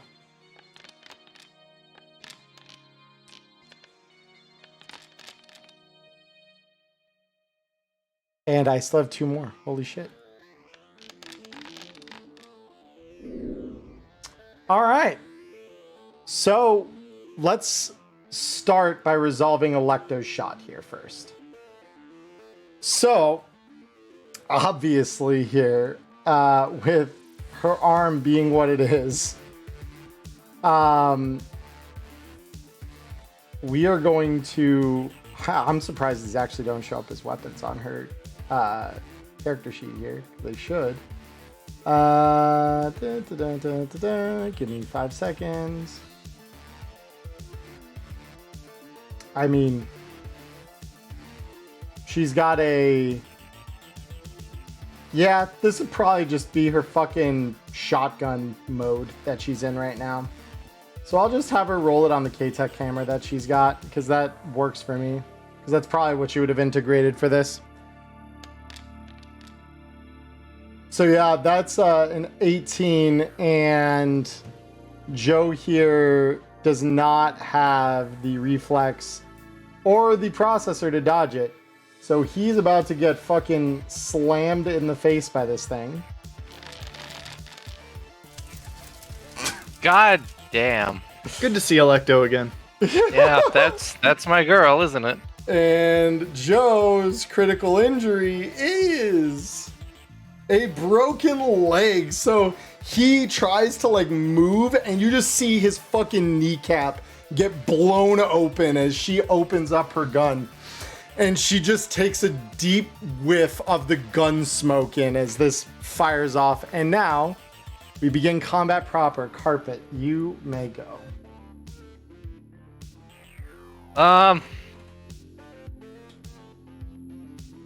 Fuck.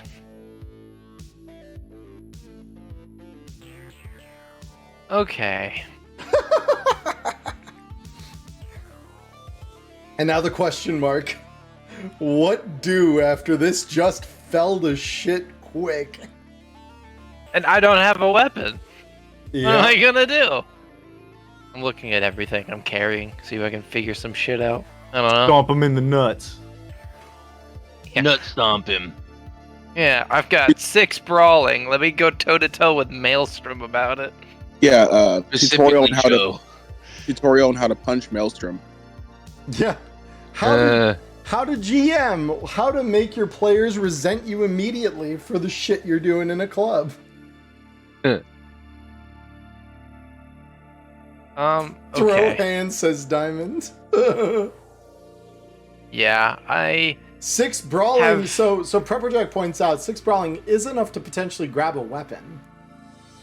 Well, yeah, you could like release one of their weapons from them. the thing is I don't have. I guess I got a base 9. Wait. Yeah, hold base on. 9 is not terrible. Yeah. Yeah, for pistols it. and stuff, that means you're hitting as long as you can roll at least a 5. So you've got a better than 50% chance to actually hit them. What I think I'm gonna do actually is I'm going to throw my smoke grenade here. The Okay. DB-15. Let me draw the...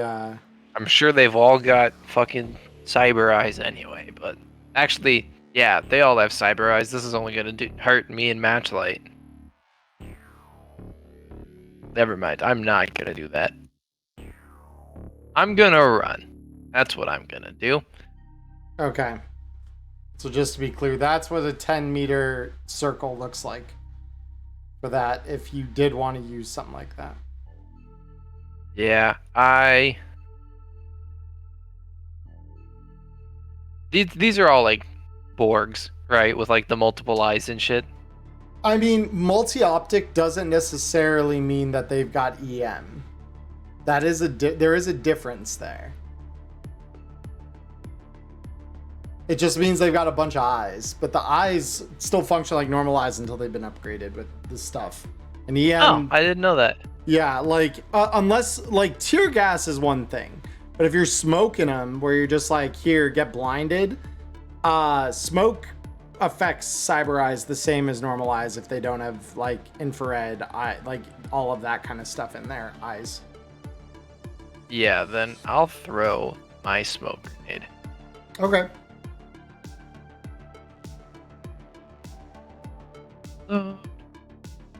And... Well, Yeah, so... that's not going anywhere. Well, so this is what actually happens, because it lands in a random space within the original intended area. So I'm gonna roll, let's see, we'll just use the main body of this. This is 1, 2, 3, 4, 5, 6, 7, 8, 9, 1, 2, 3, 4, 5, 6, 7. So 9 by 7 is 36, so I'm gonna roll a d36. And for those of you asking what a D36B, it is irregular, but it is a 33. So it'll land on grid space 33 of those. Oh, actually, I did that wrong. Be 9 by 9, but so 9 by 9 would be 1, 2, 3. So it'll be 81 spaces. 1, 2, 3, 4, 5, 6, 7, 8. 1, 2, 3, 4, 5, 6, 7, 8. 9. Oh, this is just weird. Okay, I'm just gonna do 33. 1, 2, 3, 4, 5, 6, 7, 8, 9, 18, 27. 36, 35, 34, 33. So it literally just lands one to the right. So it basically still gets your point across, is what happens here. Okay. Same difference. So yeah, it pops there and smoke spews out over the dance floor. Red light cutting through it at odd angles. Like you basically just kerosene fogged the place. It actually has a very wicked vibe if you weren't about to get shot at. So with that thrown, what else are you doing, Carpet? I'm gonna go like this. 1, 2, 3, 4, 5. Okay. Next up, Blue. First question, which way is the door? The elevator is right where you guys came in, so that'd be right here. Perfect. Yep. Okay. So there's a couple questions. Because I'm pretty sure we can all like dodge nades here, right? Like everybody would have the opportunity. Yeah. I'm not good at it, but I can try. Well, if you think you're not good at it, do you have a high like resist drugs torture? Like, are you confident against a drug check? No. Wait, no, because I have the carpet tech home, so I'm chilling. I'ma just send it. Okay, so what's my radius to... I would think it would go right about here. Like, throw it into the back of their booth. So the back of the booth, like here? Let me close my sheet. Yup. Okay. And I am going to do that with the last of my new special. Okay, yeah, that is gonna catch both Maya and Connor. I think the only one out of it is no, actually. Literally every friendly and foe get caught in that. Yeah, that's what I'm saying. There's way too many foes packed in there, and it's a non-lethal, and there's saving checks. That I have faith in my squad. I'm sending it. Bet, yep. Roll I'm it sorry if you hate me, everybody. So Blue's just gonna reach inside his jacket. I'm glad they let me keep this. He's gonna kiss it because it's the last one for good luck. He's gonna say, "Everybody, run!" And he's gonna drop it down. Let's see how it goes. I mean, we should be fine with the initial hit because of the anti-smog. We just can't stay in it, as far as I understand how this works. That for you guys, that is how this is gonna work. So this is an 18, which will make it land right where you want it to. None of these guys have reflex high enough to get out of it. For those of you who have reflex high enough to end up on the edge of it, please roll me your checks now. All right, so Celsius, you can roll to the edge of the blast radius. There we go. I will have Livewire actually cannot. So Livewire is stuck. Alecto obviously can though, so I will have her roll evasion. Carpet does not roll high enough. Alecto does not roll high enough. Matchlighter, would you like to roll evasion? Yeah.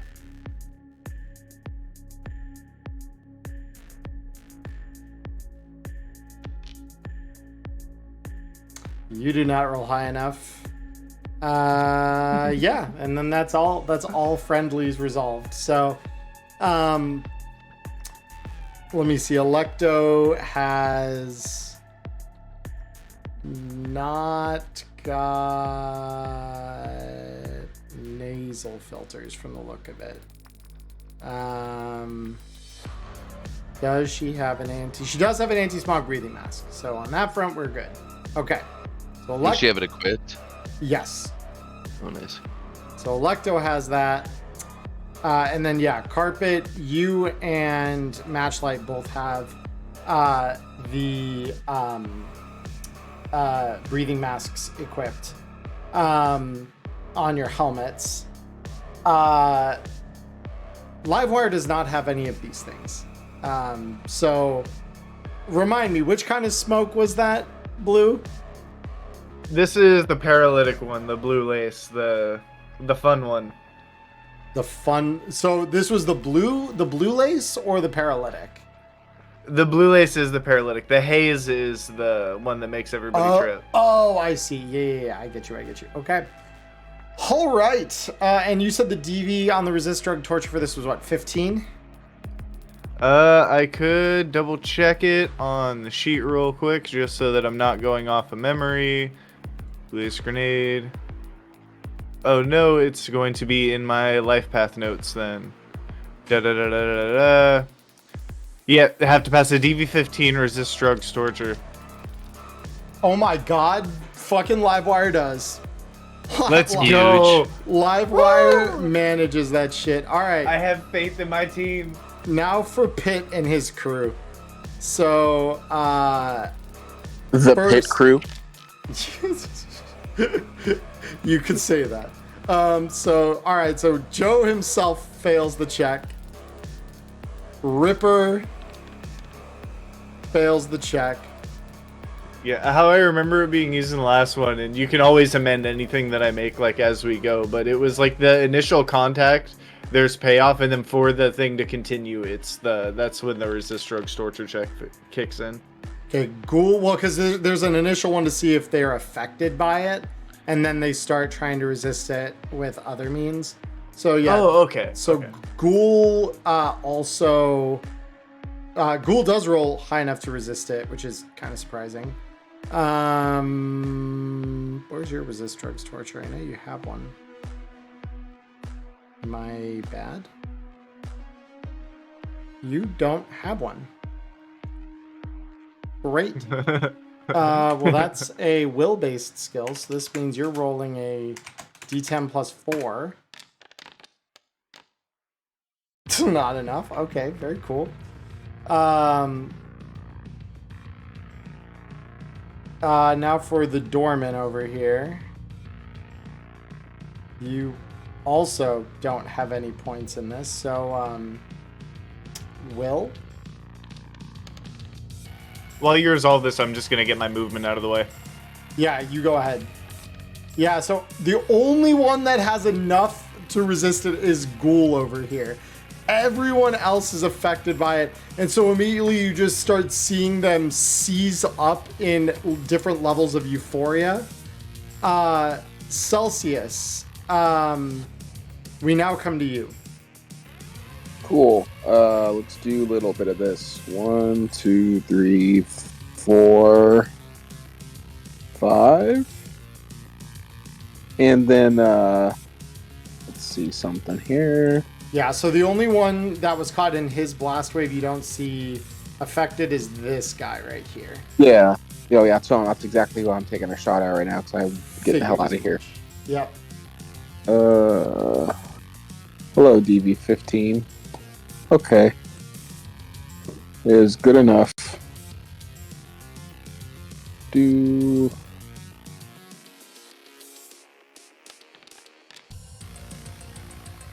Oh, yeah. Yeah, that's a hit.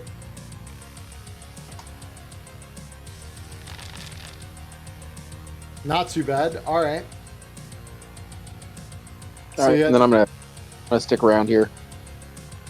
Beautiful. Wait a minute. Did his armor not get in here somehow? Hold up a sec. He clearly wasn't wearing. He should have been. It's not much, but he should have had something. So hold up. The party is without armor. Let me fix that. All right, there we go. And now I will reapply this to him with the armor involved. There we go. It's just leathers, but it's something. That's why I'm like, you should have had those on. It's all. Very cool. So yeah, that is good. Now that that's done, are you moving any further, Cody, or that was all your movement? That was all my movement. Beautiful. So next we have the doorman here. So he is getting a -2 this turn to take any actions against you all. So he walks forward and will attempt to blast, not blast, he's going to attempt to slice Alecto with Wolvers. So his check on that is a 9, to which Alecto is going to roll an evasion check here.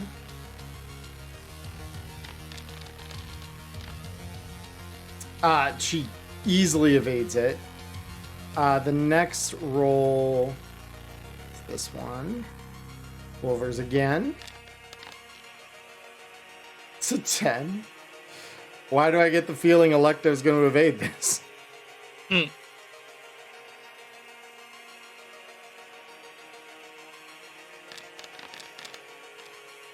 21. Yeah, no, she's dancing around this guy. Beautiful. Next up, we got the Underdweller over here. Who, let me see, what's your movement? It's 4. Awesome. So he's going to move 1, 2, 3, 4 and pop out of the smoke here. And he is going to try and attack you with Rippers, Cody. So you can roll evasion against this. Yep, and he's going to do it again.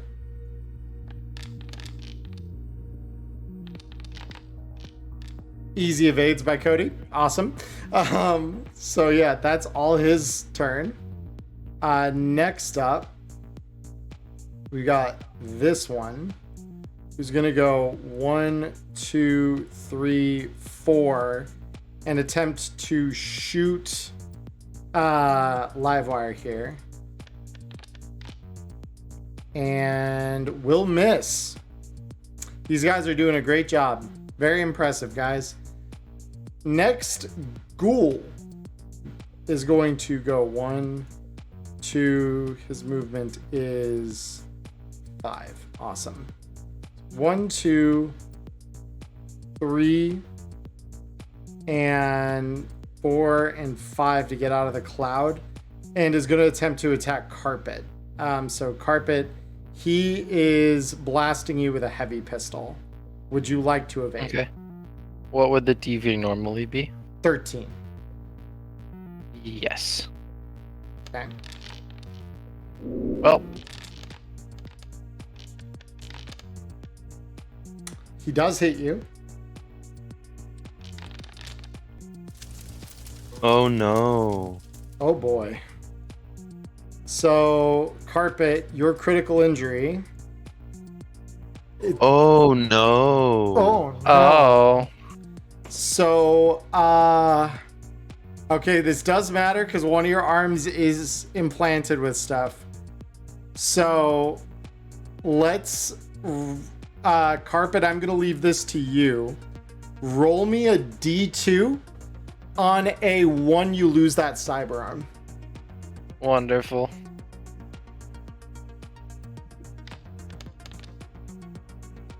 You do Nice. not lose the cyber arm, so your flesh arm just goes flying off as the first of the heavy pistol rounds slams into you. Pretty much in the worst possible place. And then he shoots at you again. Same DV. Would you like to roll evasion on this? Yeah. I would probably just scream, Jesus fucking Christ, as I watch my arm fly Yeah. away. So, and this is a hit still. Holy Damn. shit. Okay.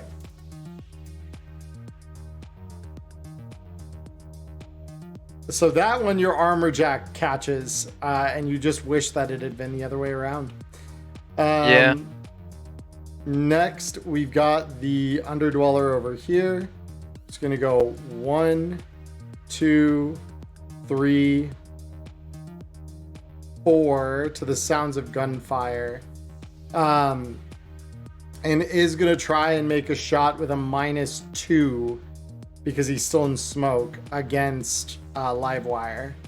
So very heavy pistol, -2, confirm. Is a miss. Awesome. Next is Alecto. So Alecto is going to take a step forward onto the table in front of her, and she is going to again open up that arm of hers and discharge another shotgun round into Joe as center mass as she can get it.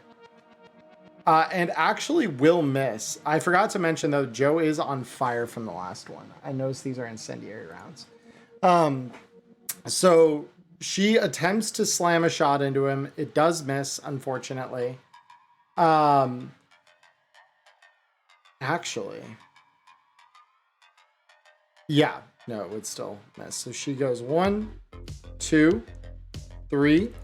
And so she used 4 of her moves so far, and then actually be over here because 5, because she's just moving away from the paralytic agent.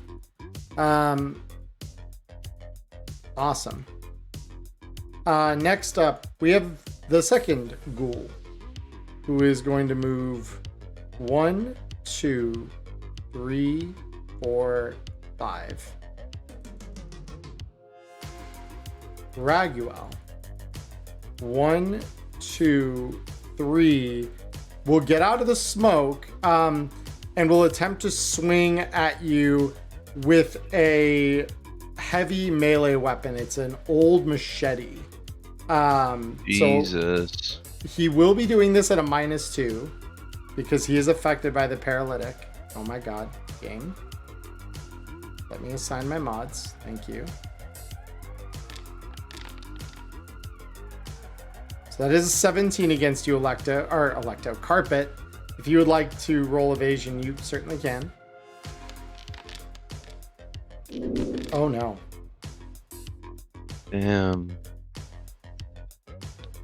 All right, I would like. Oh my god.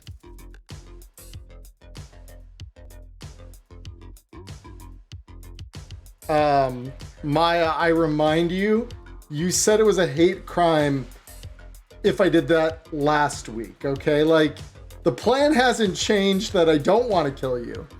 But if it happens, know that this is not a hate crime, okay? Sure. Sure. Okay. The second roll is a 15.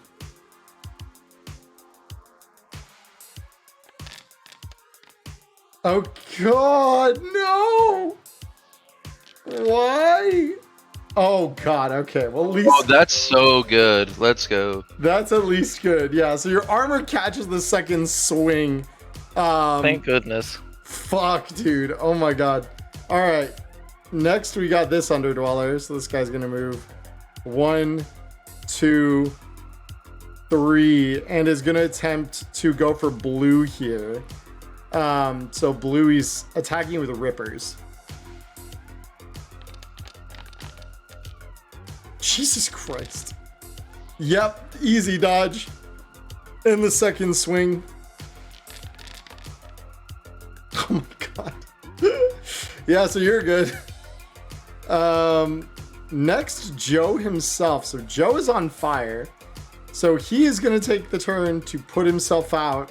And you hear him yell, "Fucking get her! Get the bitch who shot me!" And he is going to, let me see, what's his move? Oh my god, his move's only 2 because, oh yeah, of course, his leg is broken.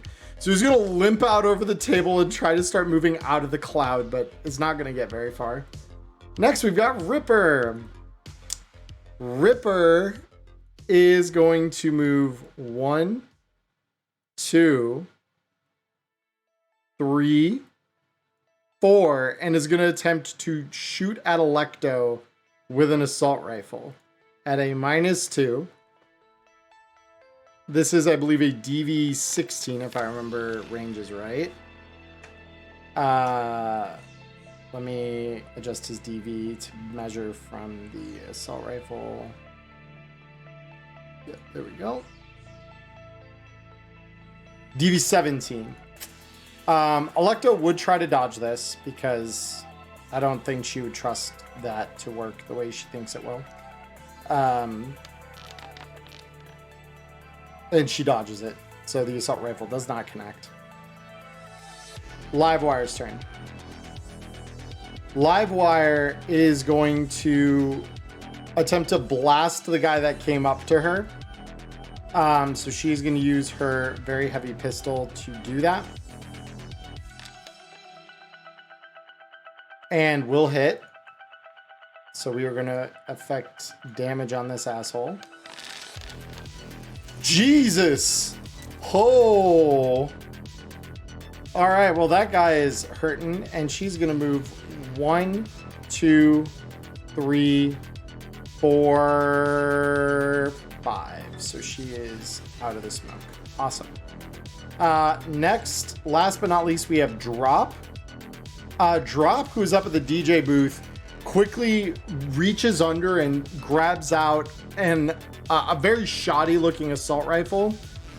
But he is going to line it up on the only target he has clear line of sight to at this point, which is you, Alecto, unfortunately.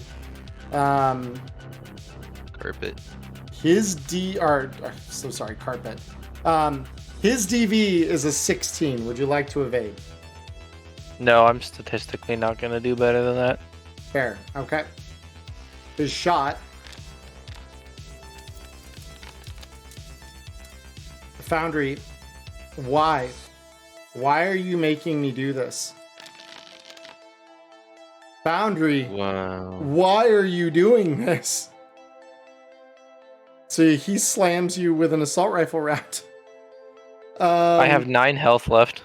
Yeah, you probably do. Matchlighter, you are hearing the sounds of gunfire across the paralytic smoke, and Alecto, fuck me, Carpet is not doing great. You hear her screams. It is not good. Right. So I'm going to run up with all my movement here. And then if I'm in the smoke, I get the penalty to my ranged attacks, right? If you are in the smoke, you would. You are out of it where you're currently standing. Right, exactly. I'm just making sure, because, yeah. And then, let me see something real quick. This is at a, decent DV. This guy, who's the guy who has, like, this is the guy who has a heavy weapon, right? He's got a machete? Yes, that is the guy. Okay, then let me try to shoot him with this, because I think this TV is much better. Yeah, that TV is pretty good. So I'm going to shoot him in the head with my very heavy pistol. So I'm going to make an aim shot and then dump all my luck into it as well. Bet he doesn't have the ability to evade, so we're talking Okay. DV13. Right, so then spend all my luck here. Mark it And is then aimed. Yeah, exactly, it is aimed. And then I'm going to fire. Got it? That sucks. Yeah. Okay, so I miss. You miss. Yep. And that's the end of your movement, right? Is there any way that I could like try to body block Carpet from, her assailants or anything like that? Like, can I share the space with her or no? I mean, technically you'd share the space with her, but I'm out of move, so yeah. You're kind of where you are then. okay. You definitely cut a more imposing figure there, so you actually have guns drawn and stuff. So Right, yeah. all right, last but not least, we have this doorman over here who's going to go 1, 2, 3, and attempt to blast Alecto here with a -2 for being partially paralyzed. And Alecto, of course, is going to evade this. She's good. Awesome. All right. Top initiative, Carpet. I'm running. 1, 2, 3, 4, 5, 6, 7, 8, 9, 10. And how many extra move do my roller skates give me? 2 extra squares worth. 11. And then can I just duck into the elevator here? 12. So the elevator's not currently open, but you can hit the switch and stand with blue for sure. Yeah, I'll do that. Cool. All right. Yep. So the elevator is moving. The elevator will be here in 1 round. So we just have to survive to next round, everyone. Blue. I just got an amazing idea. So it's going to be here in a round. Could I, so does that mean like at the start of next round, or this round and then next round and then elevators here? Start of next round, the elevator will be here because Carpet's at the very top of the round. So basically on her next turn is when it arrives. I would need one more turn. I mean, you don't have to get on it. It just means that the elevator is here. Oh no, it was a 2-turn plot, so I may as well just spill the beans for interest. I was planning on trying to take around to like force open the doors while the elevator's on its way down, and then initiate grapple and tuck the guy's head down where the elevator will be coming. Oh my god. Yeah, and so I was like, damn, I need one more round. I appreciate your brutality. That's insane. You gave me no weapons. I'm trying to get creative here. I think Celsius only has a sniper rifle on him as a spare, right? Yep. Screw it, then I gotta make a different kind of play. 1, 2, 3, 4, 5, 6. I'm gonna say to Alecto, got any iron to spare? And see if she has anything to toss me, and if she does toss me anything, I'm going to hold my action to catch and fire that at the nearest person. And she is completely ignoring you. You could just see steady focus in her eyes on each of the maelstrom eyes looking at her. Like she is completely zoned out to anything else happening around her. Then I gotta try and disarm this guy. Yeah, so like as you look up to try and ask her, like you notice her, she has like brutal laser focus, like sharpened by cyberpsychosis. It is terrifying. Oh, I just stepped into a blast radius. This next round should be fun. But yeah, I need to try and disarm this guy then, because I gotta get my hands on some iron. You actually didn't step into a blast radius. You are fine. Because the back one, the one that's like below you on the board, is just regular smoke. Oh no, I mean metaphorically. I'm standing next to somebody who's about to go cyberpsychosis, and I am within arm's reach. In that regard, yes. Yeah, you absolutely did just walk within arm's reach of a cyberpsycho. Yes. But yeah, so that guy I'm going to attempt to disarm. Is that a brawling check? It would be a brawling check, yes. Give me your iron, please. Jeez, that's pretty good. And that's why you always say please. And yeah, and so this guy had his assault rifle up. You deftly grab him, because I believe the way that disarm works is you do a grab first. I'm going to just double check this real quick. Grab, choke, throw.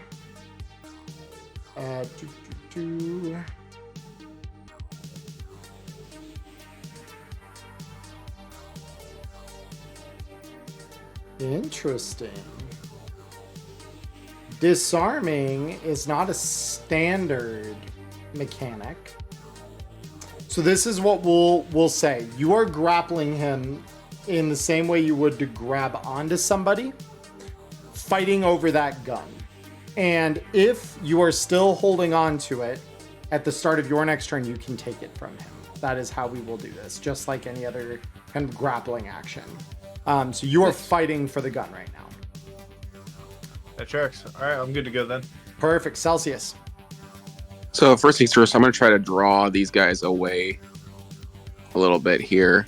Carpet, because I can clearly see she's missing an arm. Yeah. Oh yeah, she's bleeding everywhere. Probably a lot more than the arm with 9 health. Yeah. She's not looking good at all. Like she came out of that smoke and she had heavy trauma all over her body. I wanted to see was the guy I shot last round is now at a better DV, and I'm going to take a shot at him again. Cool.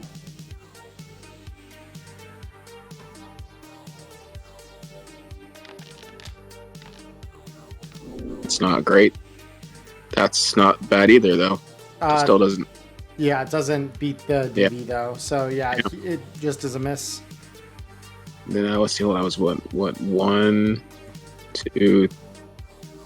You be two spaces, or three. Yeah, 3. Mm-hmm. Yeah, I'll fuck off in the back direction over here and chill. Cool. Doorman. So now begins the fun of anyone who's left in that paralytic cloud. They have to make a resist drugs torture DV that is 2 higher than the first. And if they resist this, they are safe. If they do not, they are paralyzed for a round. Oh, baby. Yep. So this guy's paralyzed and cannot take any actions this round.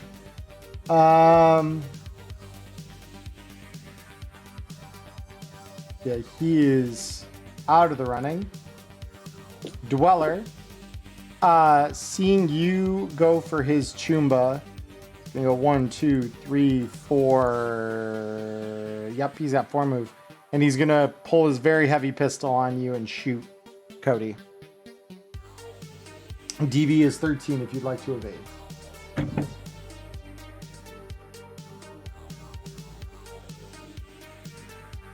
Cody, are you there? Sorry, I'm right here. Oh, you're totally good. Yeah, so the underdweller that's like 2 squares from you right now is shooting at you. DV is 13 if you'd like to evade it. Yeah, that'd be great.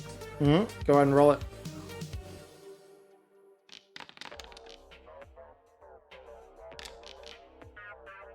Yep, you succeed.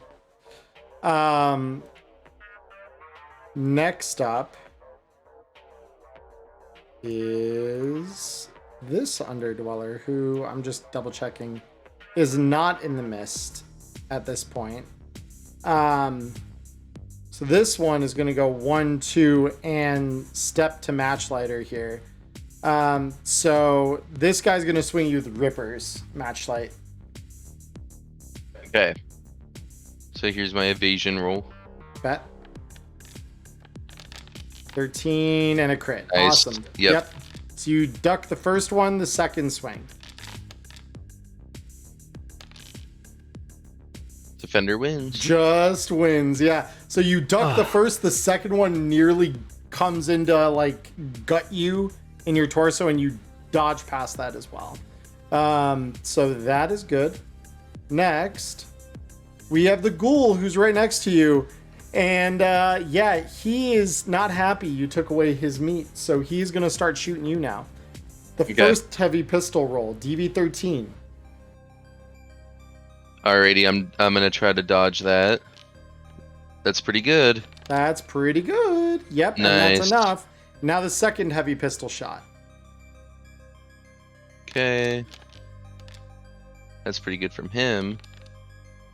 That's pretty bad from me. Oh boy. All right, so this shot. Nice. Very nice. Yep, so your armor jack fully absorbs that, no problem. Right.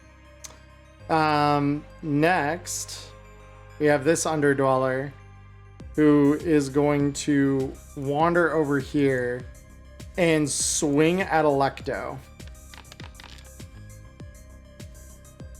And Alecto, of course, is going to evade this, probably. Yup. Ripper number 2. Jesus, do I even bother? No. Alright, so yeah, Alecto dodges both Ripper attacks. Yay! And now it's her turn. So she is going to, this time, raise Light Rail up and take a shot at the one that's right in front of her first. So the first shot is a 21. So that is going to hurt this guy.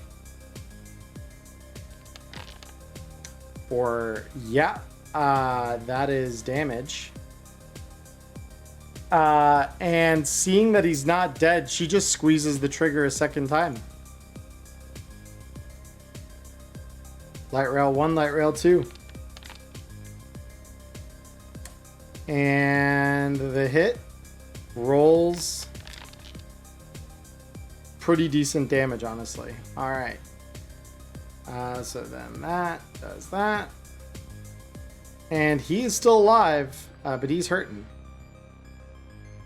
All right. Next ghoul. So this ghoul is going to go 1, 2, and is going to swing on you there, Matchlight.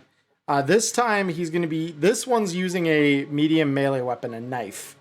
So you see him draw a long crystal-bladed combat knife and swing that at you.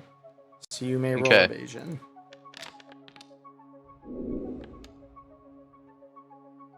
Here we go. So yeah, he crit fails that. And you succeed in the evasion the second swing. Nice. Easy dodge. So yeah, you duck 2 stabs by this guy.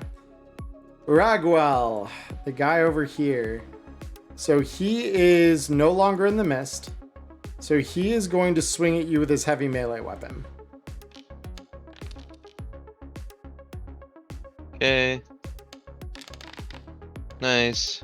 And the second. Okay, he hits me that time.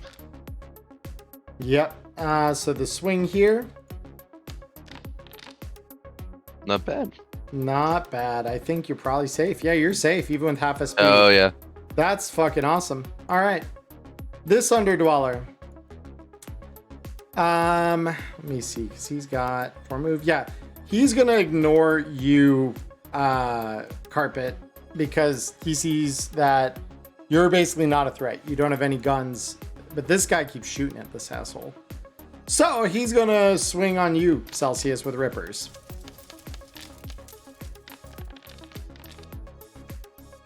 The Rippers do 7. The Rippers do rip. They do rip. And then the second swing of Rippers. 19 on that roll. Might also rip, depending on my roll. They do not. Do not. All right, cool. You duck that one. Next, we have Joe Pitt. Joe Pitt, are you able to get through that DV-17 resist drugs torture check? Let's find out. No, you are not. So you are paralyzed this round. Have fun. Rest in piss. You won't be missed. Ripper. Ripper is out of the mist. Ripper is going to attack you with a set of Wolvers he has. So he lets go of the foregrip of his assault rifle to try and stab you with Wolvers. Blue. So the first swing.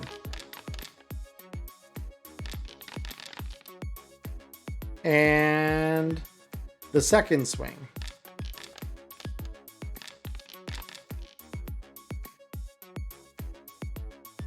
All right, so that one does hit. One got through. Oh. So you feel a set of claws drag over your armor and cut into your skin. Livewire. So Livewire is going to go 1, 2, 3, 4. And she's going to start taking shots at these guys to try and clear the exit. So she's going to fire her very heavy pistol at this one.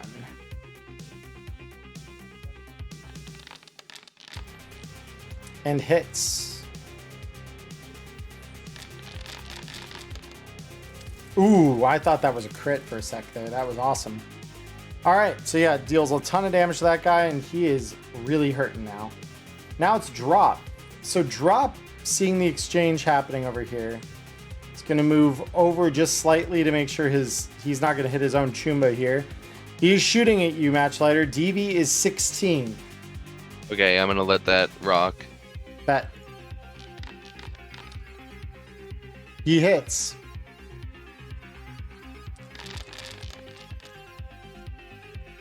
All right. This is going to do damage. All right. And finally, Matchlighter. Okay, cool.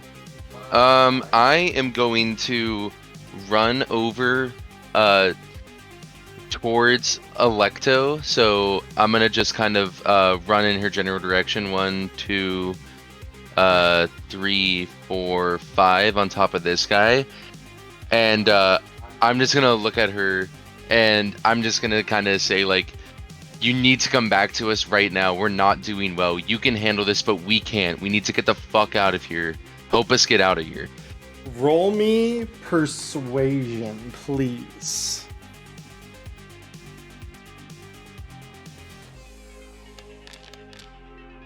God damn it, dude.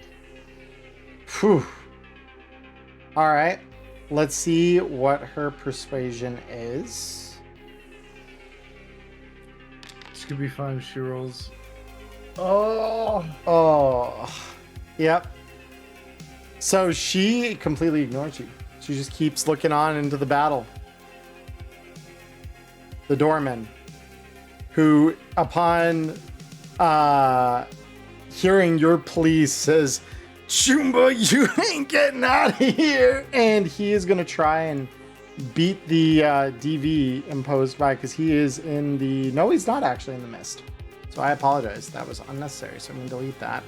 He's going to try and swing Wolvers on Alecto here. Alecto, of course, is probably just going to pull on. That's the one that I have engaged in a grapple for his gun.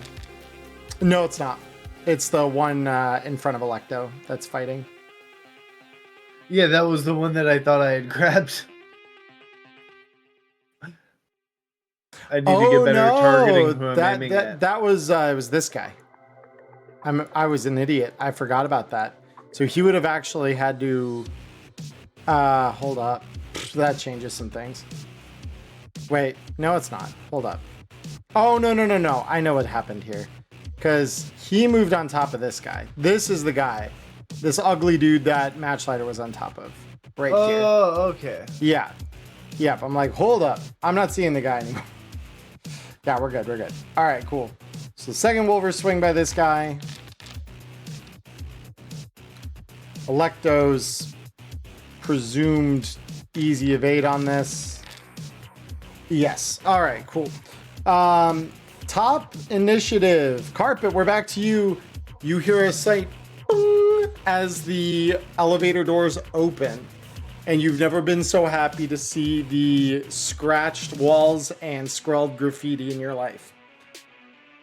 Yeah, so I'm just gonna go and like hide behind the door and wait for my friends to come in. Cool. All right, so you're just holding the door? Yep.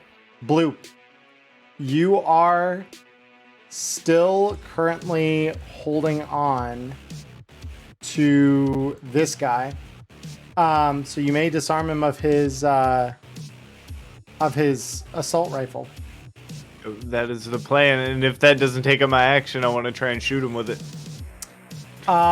It would, because you'd have to finish that struggle essentially. So that'd be your action to take it from him, but you can still move. Yeah, I'll grab that from him and then disengage the grapple, and then 1, 2, 3, 4, 5, and start covering the elevator from like around the same corner. Cool. I'm going to literally drag the guy's assault rifle over onto your sheet. There you are.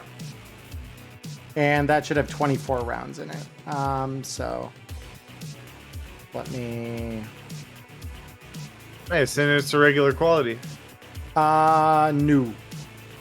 No, it's not. It's the, well, no, the one he had was poor. So, unless, hold up. Yeah, because I had a poor one from the last firefight. Yeah, let me double check, because I've got his stat block that I can reference just to make sure I'm not talking out my ass. Oh no, his is regular quality. Okay, yep, sorry. So let me put 24 rounds in this thing real quick. Settings, loaded ammo quantity is 2 4. There we go. There we go. Now that's been updated correctly. Awesome. So yeah, so you've done that. So you take that, you run Celsius. All right, I'm gonna take another shot at the guy I shot before, which is gonna be this little guy right up here. Yes. Okay.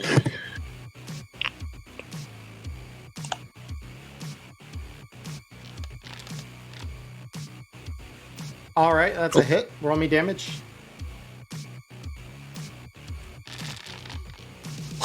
Oh wow. Oh God! All right. That's enough. That is exactly enough to flatline this guy with a critical injury. Yeah, you literally blow his chest open. He is dead. So yeah, rest in piss. You won't be missed. Goodbye. You know, I'm gonna hold ground. Fair.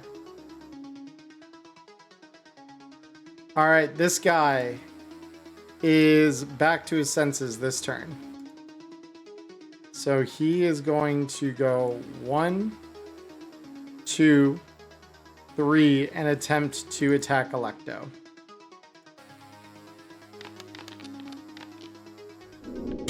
Attempt.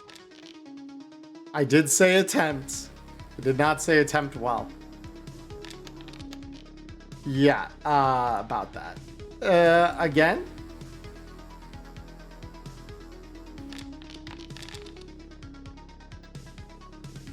And probably not, given how high her evade is. Yeah. So, Underdweller 1. This guy's coming at you with rippers.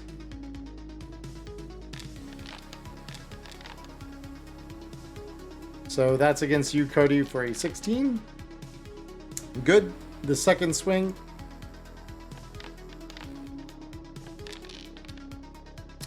Very good. All right, you dodge that. Next Underdweller is over here. And is going to go 1, 2, let's see, your move is 4. So 1, 2, 3, 4. 1, 2, 3, 4. And it's going to try and like corner Alecto here. This one is going to continue swinging on Alecto. He actually has a chance. Very slim chance, but never mind. And again.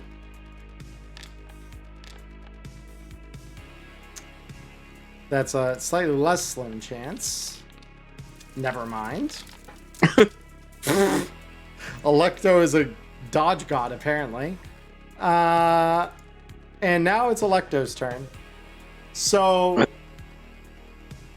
what you all see, you see a cable snap the light rail back into her holster as she swaps a magazine in her arm.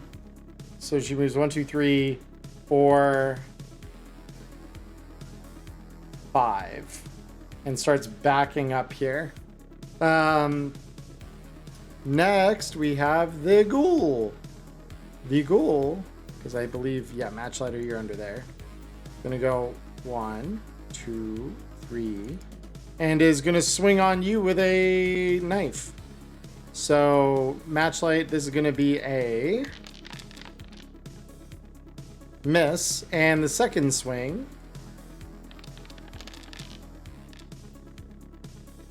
a hit.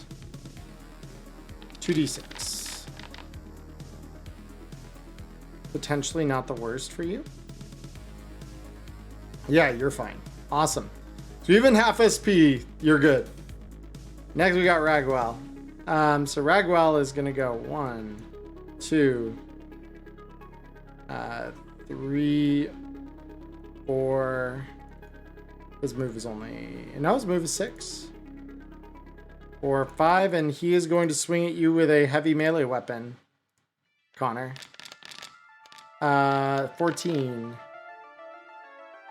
16. Awesome. Thank you for that evasion preemptively. This one will hit. That actually will do damage. That will do just a little bit. As a treat. Alright, awesome. This Underdweller with Rippers against you, Cody.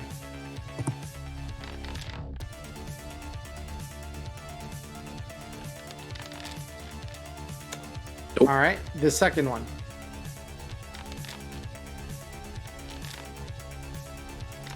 Nope. Correct. That's good. That's incredible. Okay, very good. Next, Joe is awake. His paralysis, one might say, is Jover. Jesus. He is going to move right up next to you, Matchlighter, and you see the mechanical chin he has opens up, and he literally attempts to bite into you with sharpened metal teeth.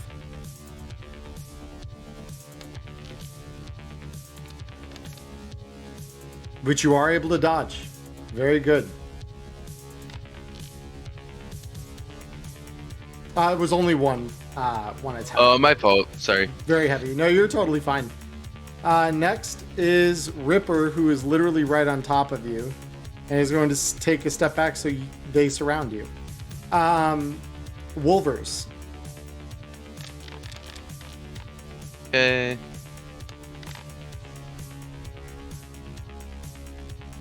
So that will be damage. Ouch. Yeah, that's a little painful.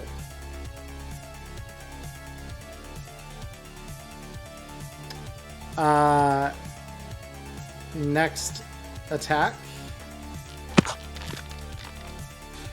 Nice.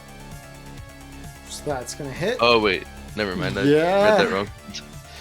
No, I saw the way you thought it landed. Yeah. Oh no. Yeah, so you're just getting torn up by these rippers, or the wolvers rather. Right. So Livewire here.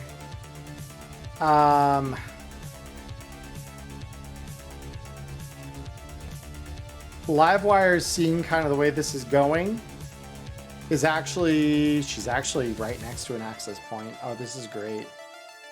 She's gonna jack in to the building's net. And I'm gonna have her do a quick net run here. So it's gonna be roll d10 plus 4. Beautiful. Oh, whoopsie daisy. Hold up. I meant to roll that, not.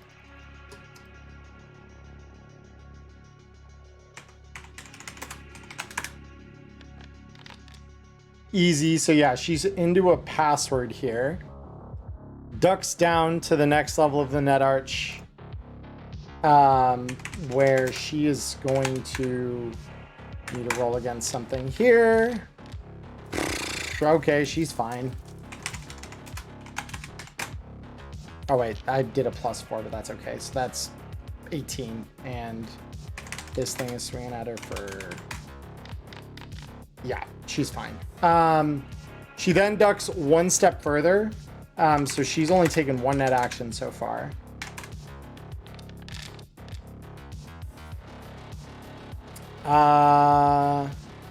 Yeah, that probably, given how like frugal the gang has to be, that is absolutely gonna be enough to crack this. So she jacks into a control node and she says, hold on everybody, I think yeah. And she Hold says, on with what? My missing fucking arm? Let's get the fuck out of here. That's what I yelled to her.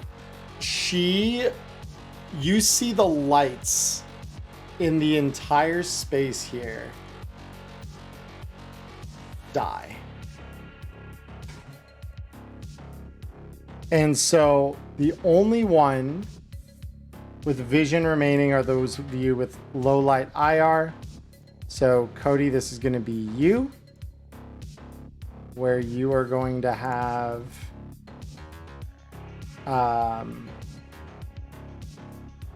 hold It's up. time.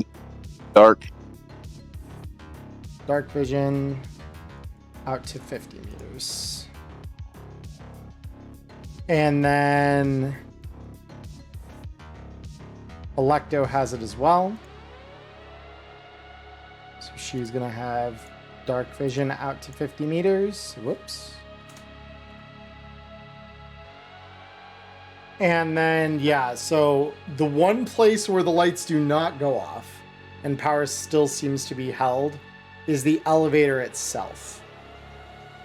So Livewire is going to then conclude, and I'm going to draw a quick light source here emanating out from this, because this is something that would hold up.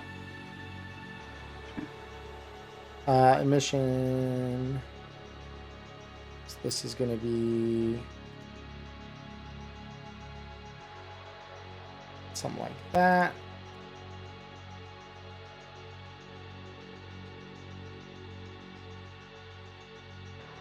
And then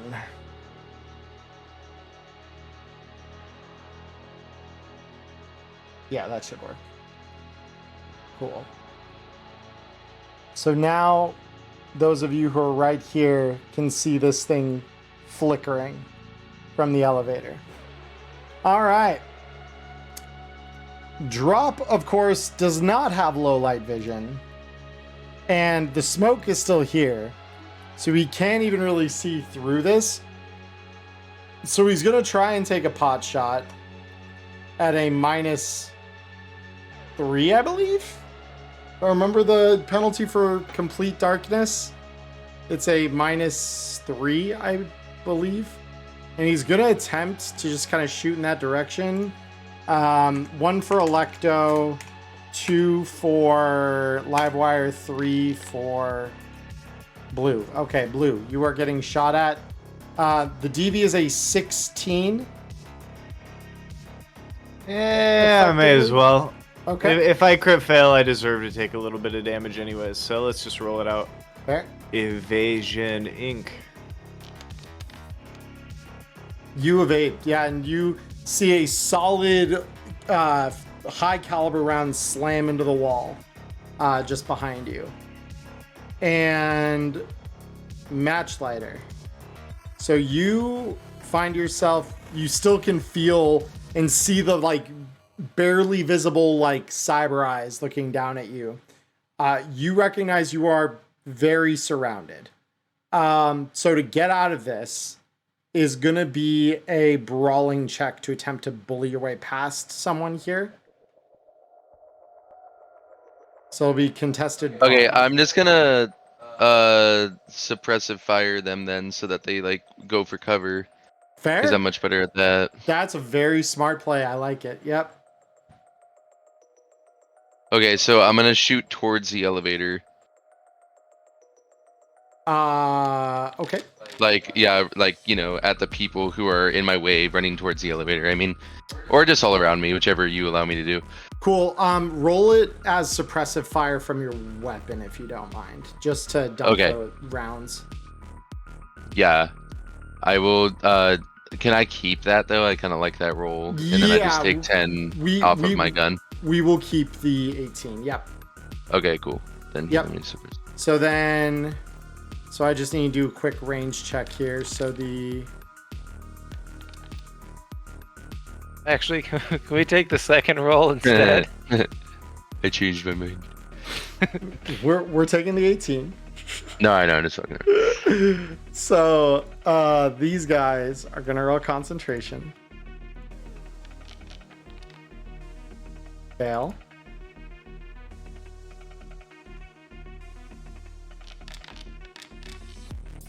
Fail.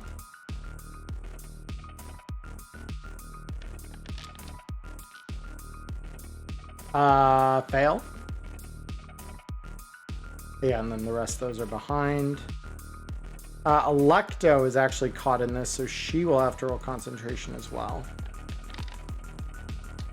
And she does not succeed. She fails. All right. Very good. So, oh yeah, and then this guy also needs to roll concentration.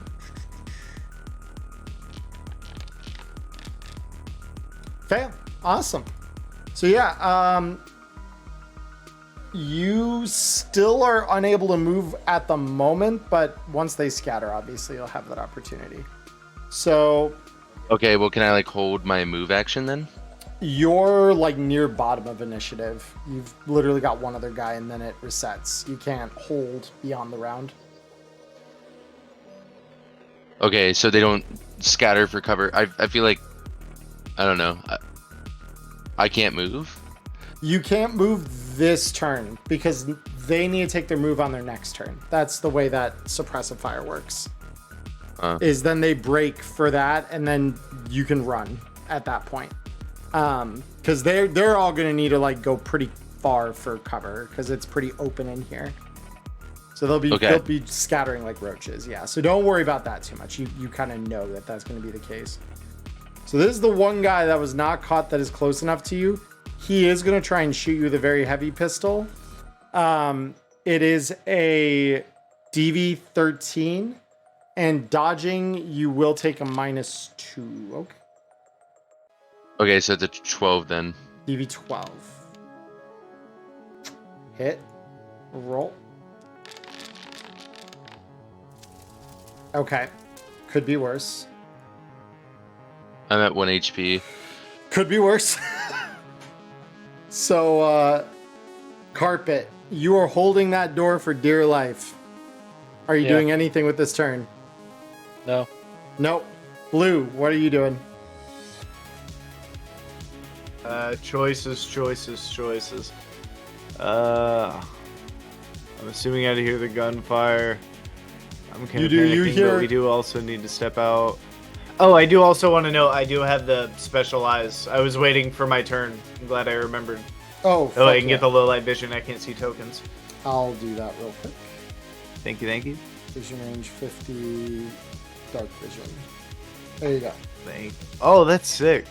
Yeah, it differentiates color with the places lit versus the ones that aren't. Yeah, it makes it a lot clearer to see and really differentiates it between just like it's still dark, but you can see the token. Right, exactly. Um. Oh, good. A bolt fell out of the bottom of my chair. I'm sure that's not important.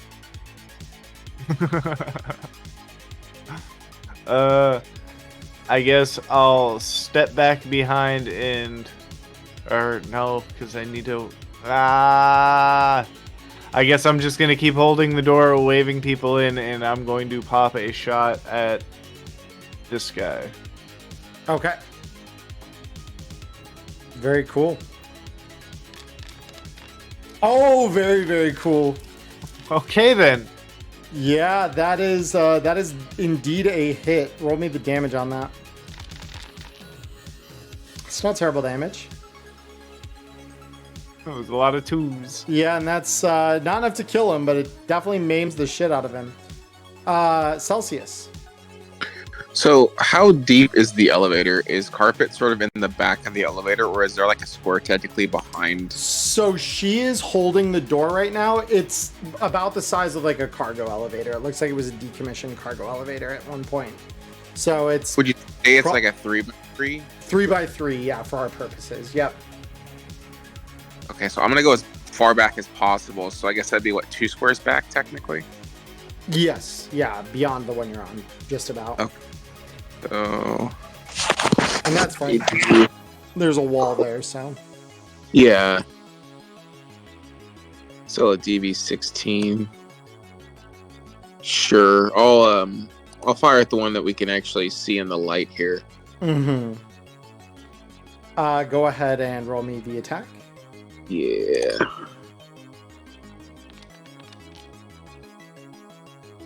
All right. Okay. Very cool. That is a hit. Roll me damage. God damn. Okay, that's a crit. The guy has 1 health left, but his critical injury is you snap his fucking leg. So you just hear a crack as the as his whole fucking femur gives way with under the weight of a 50 caliber bullet. I felt like a light source there. Couldn't even see my token. Yeah, because you're able when you target your token to see the guys, right? That even though it's in darkness. Okay, cool. Yeah. I just want to make sure the lighting is working the way it should. All right, so this guy was the first of our suppressed mooks. So suppressed mook number 1 goes 1, 2. All right, it'd be technically 2, 3, 4, 5. His movement is 4, so it's going to be 6, 7, 8. So he's still running, basically. The next one is this guy, who is not part of that equation. He is going to come up and try to use rippers on Livewire.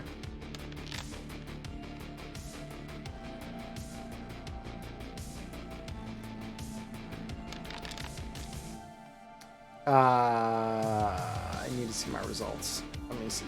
Okay, so that is a hit. Come on, Livewire. Okay. That is not ideal.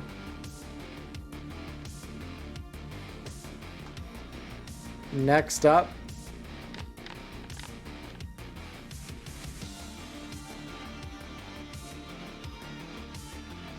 Oh, yeah, I need Livewire. Roll for evasion.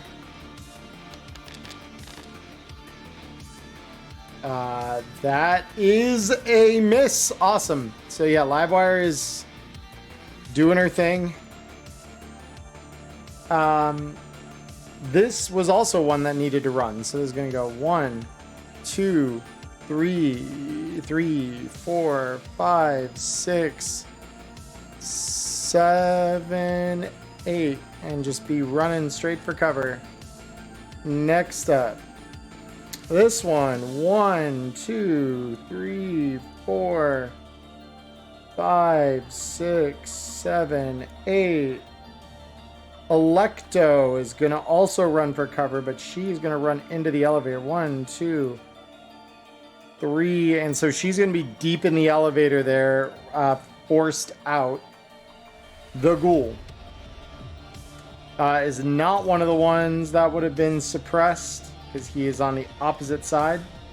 So he cannot see at all, and he is also in smoke. So he will be attempting to shoot you. Actually, let me see. What can he see? He can see over here. He can't really see you anymore. So he's going to go toward the light. 1, 2, 3, 4, 5. And his move is 5. Awesome. So he's going to fire at you, Blue, with a heavy pistol. So there's going to be a DV... He will try. DV13. And yeah, and the second shot. Oh yeah, that's right. Heavy pistol. Yep. Solid. Easy. Very good. Rogwell, who is there, not suppressed. He is melee. So he will try to swing at you, but he's going to take a -3 for being in complete darkness here. So you both are in kind of a weird spot here. Because I think it's like we have to... Do we just swing that flat then, technically? Because evading in the dark is just as hard as swinging in the dark. I don't know. That's a weird one. Because I think the penalties kind of even themselves out at that point. Well, I'm at a -2 for my wound state. So, we will see. Let's see. Yeah. So he is going to, yes, swing into the darkness. And we'll see what we get. 14. First dodge. The second dodge.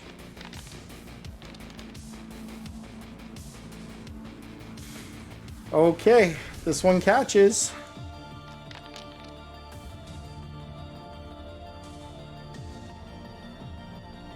All right, Matchlight.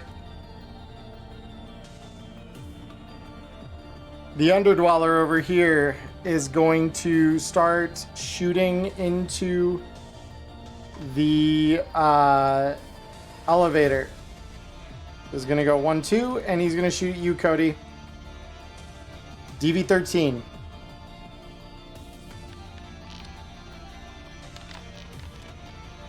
Miss second, or no, it's just a very heavy pistol, so that's all he has. Joe Pitt. So Joe here is still walking on a broken leg. He does, however, have an assault rifle, so he's going to go 1, 2, and from here he can really only see live wire, so he's going to shoot at live wire. DV for him is an assault rifle of DV16, so he hits live wire. Live wire is going to take... Jesus Christ, this turned into something very deadly. So live wire is not... Just now turned into something deadly, yeah. Yeah. I didn't expect this to be as deadly as it was. Ripper is suppressed. So there's going to be 1, 2, 3, 4, 5, 6, 7, 8, 9, 10. Yep, so this guy's getting out of here. Livewire is going to jack herself out of the net, and she's also going to run into the elevator here. So I'm going to pile her on top of Alecto. Drop is going to take a shot through the smoke and darkness at you, Blue. So he's going to be taking a -5 to this.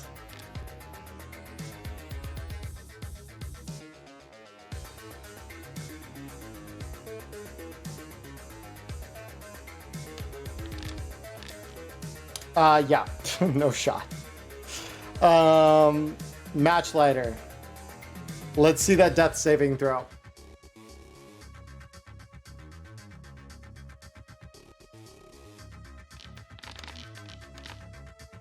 Ooh, okay, so you get your turn. You will be using a -5 for any checks you make, but you are alive. Nice. Is it my turn right now? It is. Yep. Okay, gotcha. So I will run. Just run. Yeah, 1, 2. Whoops, sorry. 1, 2, 3, 4, 5, and I'm in the elevator. You are indeed in the And elevator. then, can I suppressive fire one more time out here? Because we're all in the elevator, right? I think Blue is. Blue is the only one always- who is not. He's right outside, though. Okay, cool. I'm just gonna suppressive fire so that they can't get in.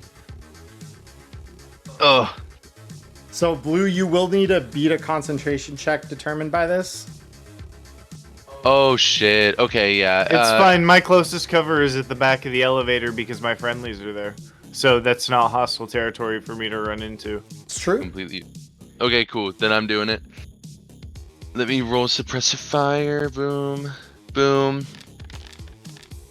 Good. That's a good one. That is very good. Okay, cool. So, yeah, you'll be forced to run into the elevator, Blue. Oh, no. I already know how I'm going to react to it. And all the guys who are out here who are already running actually need to roll on it, too. Hold up. Let me see which characters we got here. Okay. So, we've got this guy who, against a 21, yeah, fail. It's like herding cattle at this point. He suppressed the fire, made them start running, ran up to the side of him, and now he's making them run the other way. Oh, that's the wrong one. This one. Fail.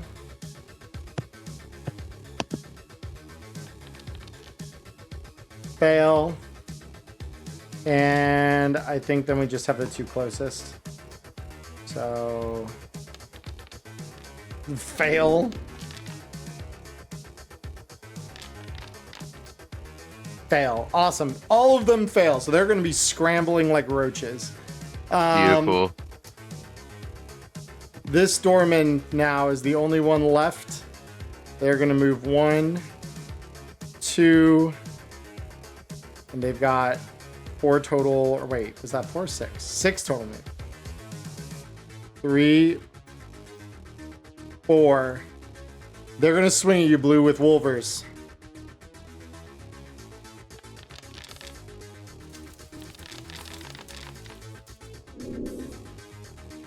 You actually succeed at dodging through a crit. Holy shit. They shall try. They shall try indeed. Oh no. Oh, he crit again.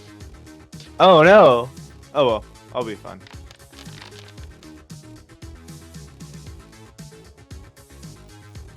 All right. So yeah, you take a little bit of damage on the way out here. Carpet, we come to you. I'm going to drag Blue into the elevator and hit the button. Okay, so you're going to hit the button. After dragging Blue in. Okay, cool. So Blue, you feel Like, I'm not tug going to at wait the back. however many seconds it takes to get to their turn. I'm just going to do it right now. Well, theirs is next. Yeah, I'm doing it right now.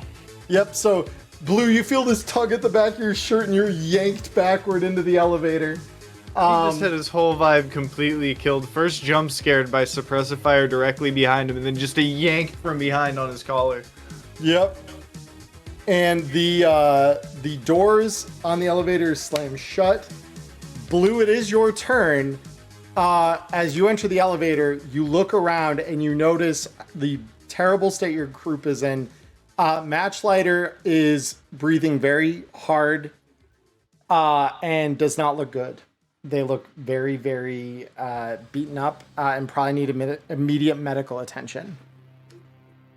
I'm missing an arm. I need immediate medical attention too. You do as well, but like even worse than you is Matchlighter. Yeah, because I am gonna die if someone doesn't stabilize me. He is in Yeah, I death was about to saves. say. Shit. First aid roll, right? Yep, first aid. The DV to beat is a 15. Shit. You beat the DV! Oh, And he's Nice. just rolling. He's just Holy tearing up cloth shit. from inside of his rucksack, just all of the junk that he randomly carries, just finding anything with cloth to try and pack wounds, Yep. wrap shit, tourniquets, just going ham, metal Yeah. bars to tie it together. You succeed. You are able to stop the bleeding. Matchlighter, the last thing you see before you black out is Blue frantically hovered over you, packing your wounds with any cloth he can pull out of his bag. And you get the simple statement, I think it's going to hold, before you lose that consciousness. You are at 1 I just health. give a weak thumbs up, and then the helmet flashes thanks Choom, and then I'd go limp. Yep. You're alive though. 1 HP. Holy shit. What a fucking move. So you guys, the elevator descends and opens up, and Alecto, in this ride down, is like freaking out for a sec. You see her like hands twitching in front of her as she's like looking around completely paranoid. Livewire, as you all kind of are like in the elevator packing Matchlight's wound, Carpet, you're trying to like fight the pain of having lost a limb. Livewire goes over and like she literally slaps Alecto in the face and just says, "Fucking what were you thinking?" And it's enough that Alecto has this like look of pained recognition of what has happened here. And I'm going to roll a check for her to see if she is able to kind of come out of this.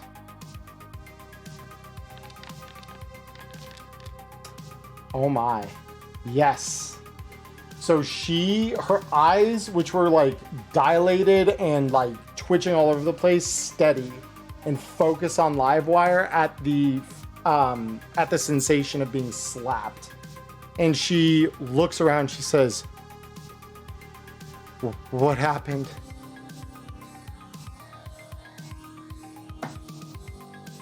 Shut the fuck up and get us to a hospital. That's what I say to her. And she focuses on Livewire and she says, "What now?" And Livewire says, "We do what she said. We get to a fucking Ripper." And as the doors of the elevator open up, you see the two doormen that checked you guys in standing there. And when they see Alecto being one of the first things out of this elevator, they obviously heard the gunfire coming from the roof because they're already looking panicked. When they see Alecto walk out, seemingly unscathed, they just fucking book it. They run fast and hard down the street. As they sort of like look at her, I'll go, "Thanks for letting me keep my gun, Chooms." And then with my one arm, I'm gonna grab my shit. Yep. Yeah, you managed to repack your carry-all. And it's just about now. And I assume so. Blue and Celsius, are you guys kind of carrying Matchlight out of the elevator as he's still unconscious? Okay, cool. So Matchlight, you wake up, your feet kind of dragging along the gravel of the hot zone, with one of your arms on each of the shoulders of Blue and Celsius. And as you come to, because remind me, did you have to give up any of your guns? Your very heavy pistol you had to get, or no, you said you were keeping them, right? Yeah, cool. Right. So you're good. So yeah, you all walk off, not deeper into the hot zone, but Livewire basically grabs some, basically a combination of like old sheets that are kind of, as you walk around, basically finds like old sheets or bits of paper that are large enough to kind of like drape over Alecto as a sort of makeshift cloak, and says, "I know a guy at the edge of the upper marina. He can help us." And I know a guy too. I'm gonna call Paradox and have him pick Alecto up because you owe us big time for what just happened in there. And Alecto just kind of gives you like a shamed look and says nothing. But so you're gonna call Paradox up? Yeah, so I just start ringing Paradox. Yeah, and he says, "Chumba, how's the mission going?" It's fantastic. Thanks for asking. So we got your golden girl. We'd be happy if you would come pick her up now. She's a bit of a liability and has a little bit of a hot temper. So whatever master plan that you have going on, we'll leave you to it. Just give me my fucking heads, please.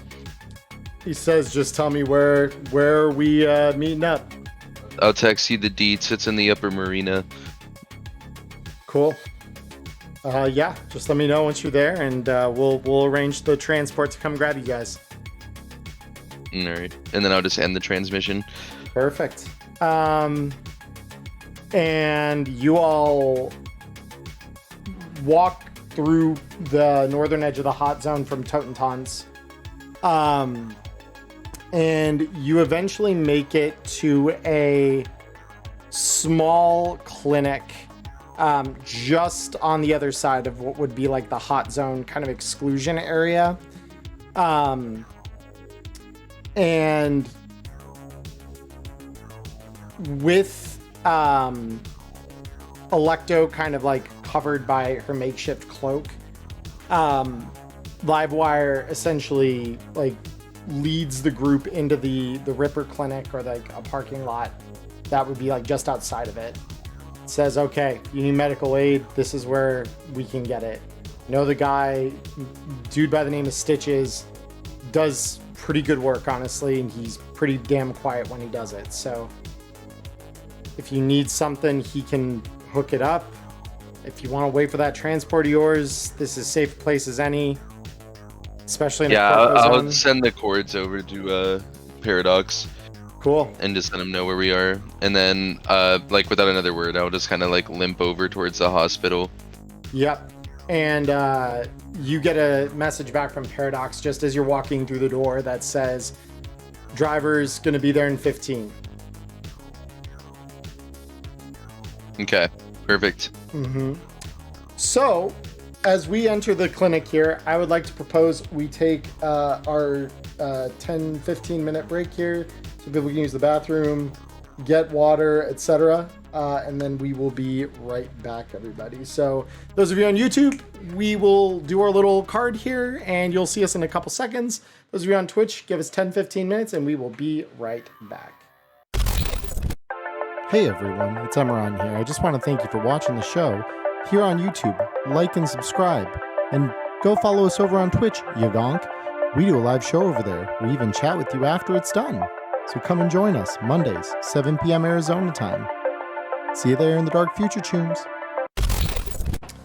All right, everyone, we are back. So you all wait for about 15 minutes, during which time,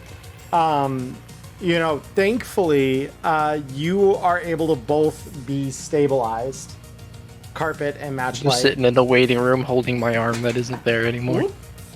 Just like, Yeah. whoop-de-doo-doo. No, and the Stitches looks at you and just says, yeah, that's it's gonna take a little while longer. So if you're gonna catch a ride soon, I mean, I can like get you stabilized, get you ready to, receive a new arm. Maybe hit you with a speed heal to make it so you're not, bleeding all over the place. But it'd be a couple hours before I'll have take an the arm on. stabilization and the speed heal. No offense to you, I've got a doc I prefer to go to about this. Yeah, and I respect that entirely. And you can tell he's like looking over the fucking wounds you have coming out of the hot zone. And he says, honestly, I'm impressed. Normally, if people sustain the kind of injuries you two did, they don't come out of the hot zone. So consider yourselves lucky. And in the spirit of that, I'm not too picky. So if you want to please treat me to your maximum capacity as quickly as possible. I've never been in this much pain before. And I would appreciate it. Yeah, my mask is just flashing. Youch. Youch. Youch. Youch. So, he goes and basically gets some like local sedative to like, or not sedative, but anesthetic to knock out the pain at least. And stitches you both up so you're stable. And then hits each of you with a dose of speed heal. And Stitches says, this is coming out of your account, Livewire. And she just kind of nods and says, that's all good. And So he says that to Livewire, and I'm going to be like, I'll take one of those speed heals. and Jonesing for a speed heal. Of 5 days. And she kind of like, she rolls her eyes, but she nods, like saying, yeah, do it. And so you all... I want to buy my own. You'll buy your own? Okay, cool. Yeah, so it's 100 eddies if you're just getting the speed heal. Yep. Cool. So you all can recover a speed heal, so that's your will plus your body in HP. And you are all able to be stabilized, honestly, for that as well. So he will patch you up. The good news is it only takes a little bit of time here before you're all kind of ready to go. And just as the last of you are finished being worked on, and you feel that speed heal finally settling into your system, outside you hear the crunch of gravel and the squeal of slightly older brakes. And you could see through the front window the car, the van specifically that you all arrived in, is waiting for you just outside. Speed heals body plus will, right? Body Yeah, it plus is. will and HP. Yep. Okay. Okay. I'll walk out. And is Alecto still just sitting there on the steps, kind of towards the entrance? Yeah, she's like when you walk out and like look at her, the rain is just kind of starting, and she's just looking at her hands, and they're shaking. Like, Yeah. I'm gonna go out with them Okay. and like sit next to her. Sorry, Yeah. I didn't mean to interrupt you. I just wanted to establish that I was there too. You're totally good. Yeah, no. So like, yeah, you walk out, the rain's just starting. Her hands are shaking. She's just staring at them. And she just says, like, recognizing, like, you can tell, like, she recognizes you're there, because where before she was silent, she just says, I think I need help. And when she says that, I'm gonna reach out with the one hand I still have and grab hers. Mm-hmm. And like I'll like hold her hand and be like, then let's get it. And she just kind of like looks at you and just nods. And you see where before you saw this like very certain weapon of vengeance, essentially, that walked into that club. The thing you see before you that has walked out of it is a scared, almost child that doesn't know who they are, as they kind of are reckoning with that schism in their psyche now. I'm gonna say to her, as like I'm gonna look in her eyes as I'm holding her hand and be like, there's a way to destroy what's wrong with this world without destroying yourself in the process. There is life to be found in this work. And she nods. She says, I think I think I need a little time, and I'm happy to try and find what that is. For now, it's gonna be hard. And she just kind of like shaking. I would like, yeah. Oh, sorry. I was gonna say I would be going under the assumption that you were recording it. Like I just assume you're recording everything. Right, exactly. Yeah, and so like she just kind of like shakily nods. She like clenches her hands in this really like light way. Like the one that you're holding, she just kind of is like, you feel that like slight squeeze without it being like overbearing. In her other hand, she just balls it up, and she just like kind of like looks down, and you just hear like soft sobbing from her, like reckoning with what has happened. I'm just gonna like pull her in to like a little one-armed hug, because I can't give any other kind of hug right now. Yeah, So that's totally fair. I'll sort of come out like, with my band-aid and sort of see this whole going on, and I'll put my hand on Alecto's shoulder and go, you know what? You may have started that whole shit down there, but thank God you were there to help finish it and get us out of there. And I'll just keep walking back to the van.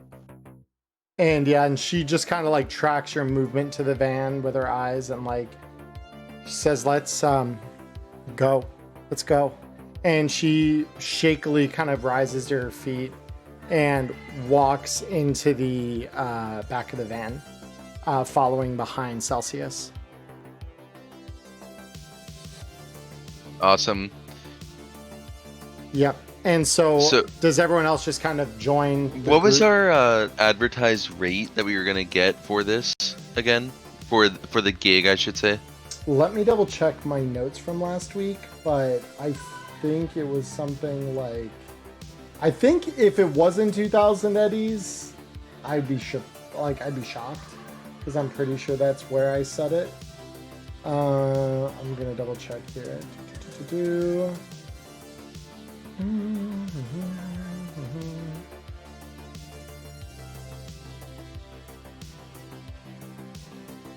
Oh, it's not in my notes. I'll say it was 2,000, because honestly, that would be only fair, because if max tax involved, like there's an assumption of risk that is coming with this, because, you know, Paradox didn't know any better than anyone else, kind of like what state Alecto would be found in. He said that we need the weapon, we need the schematics to make it.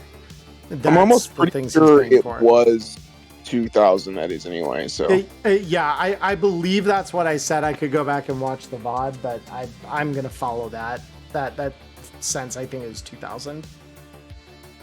Yeah, and Culture Nerd just said 2,000 if they remember correctly, because they watched the VOD on Friday. Yeah, Oh, hell yeah. That sounds right. That's what I thought. Okay, cool. So yeah, you all. So is anyone else doing anything here at the Ripper Docks before we go back to the combat zone? Nope, just loading up. So once we load up, I'll just ask, because Paradox is in the car, right? No, it's his driver. It's the same kind of. Basically, if it's not the same guy, one that drove you that very first gig, it's someone that looks very similar to them. Okay, with that gotcha. Same skull face mask and everything. I'll just ask then, are we going to meet Paradox now? Yeah, we're gonna head back there straight away. He's Or does- said he's gonna break out a bottle of some of the good shit, whatever that is. Hope he gives me a hand in drinking it. And the driver says, "What?" And he looks and he notices your arm just tore off, and he immediately like snaps back to her and says, "Oh," and he just keeps driving. And I'll be like, Matchlight and my friends are allowed to laugh at that. You are not, driver. You are not allowed to laugh at that joke. I'm not laughing at that joke. And he's literally like white knuckle grip on the steering wheel, just like focused on what's in front of him. So, and so Was it your meat arm that was blown off? Thankfully, yes. I'm Yes. not out like 1,500 I don't remember how many eddies it is for a cyber arm and a tech. That's funny how you're Or like, tool thankfully, hand. yes, it actually was my Ganic arm. it's Yeah, thankfully it was the cheap Thank arm. God. To replace. Yeah, it's exactly. at bare minimum it would have been 1,000 eddies to replace that and the doodads. Yeah, it would not have been I'm good. so glad it's my normal arm. I was glad it was your normal arm. I was like, Jesus, that's such a shitty. Like the math on that roll is insane. Like literally, Yeah. the math that fucking made that happen is insane. So, yeah. Anyway, the car goes without really any fanfare through Little China, Old Japantown, and then finally enters the old combat zone.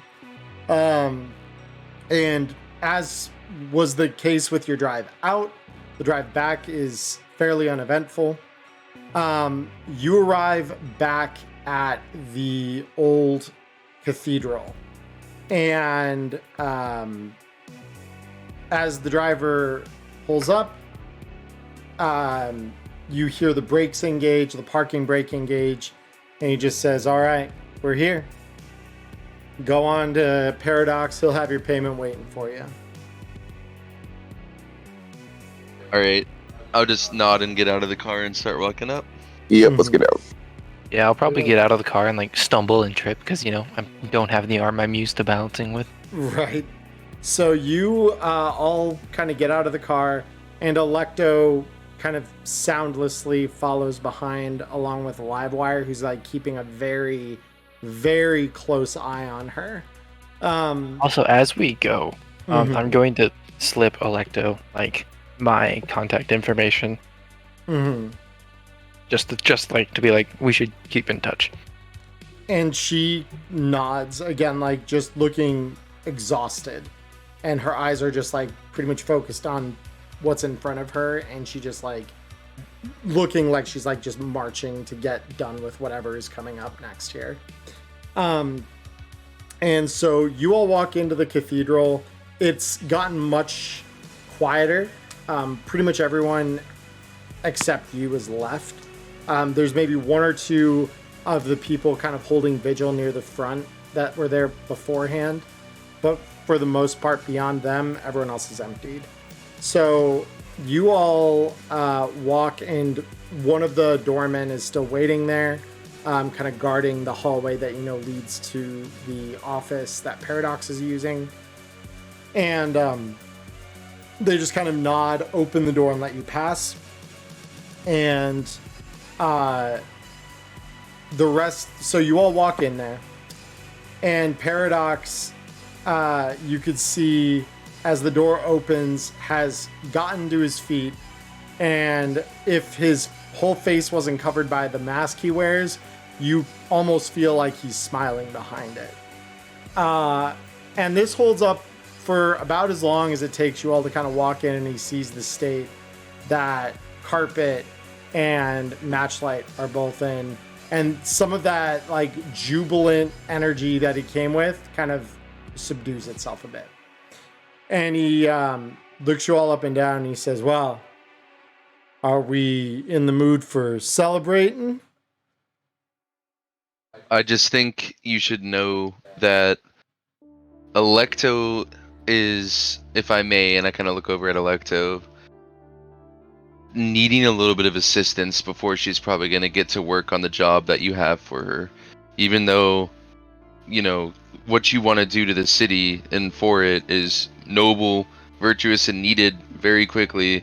If you want her to be able to give her best work to what she's doing, she's going to need some time. I just wanted to make that clear. But yes, I will have a drink. And I'll walk up and take the helmet off and start to drink one of the glasses that were poured. And he's poured out like a glass of some decently old whiskey for all of you. He says, we'll take a drink. And of course, I always pay as I say I do. And he stacks down 2,000 eddies each before each of you. And he looks at you in particular, Carpet, and he says, and that arm, you let me know who's doing the work. I'll make sure they're paid. Panacea, or Panacea. I don't know how it's fucking pronounced. And I'll say that. That's like actually... Panacea, yeah. And he said, and he kind of like, again, you get that sense he's grinning behind the mask, and says, oh yeah, Pen, they're good. Yeah, I'll have a conversation with them. And so, but yeah, he hands each of you a glass along with the stack of 2,000 eddies. And he says, you know, stay, celebrate a while. And he looks at Alecto and he says, ma'am, I have a bit of a living arrangement set up for you not far from here. So you just go take a rest. Just keep that laptop of yours close at hand. We'll meet in a little while.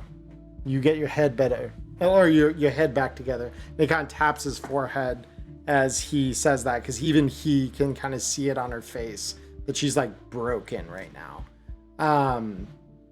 So do I know of any like med techs who can perform therapy or something that I could kind of give to Paradox as a contact that he could like get Alecto in contact with?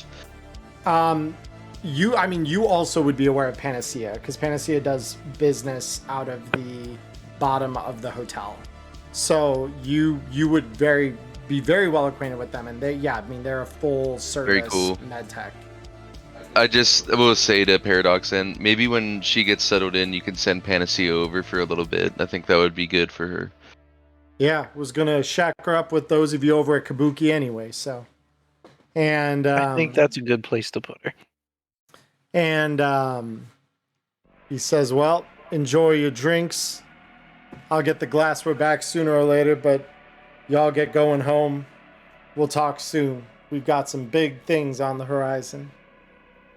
And he kind of settles back into his chair and slips the breathing apparatus out from around his face and takes a sip of his own.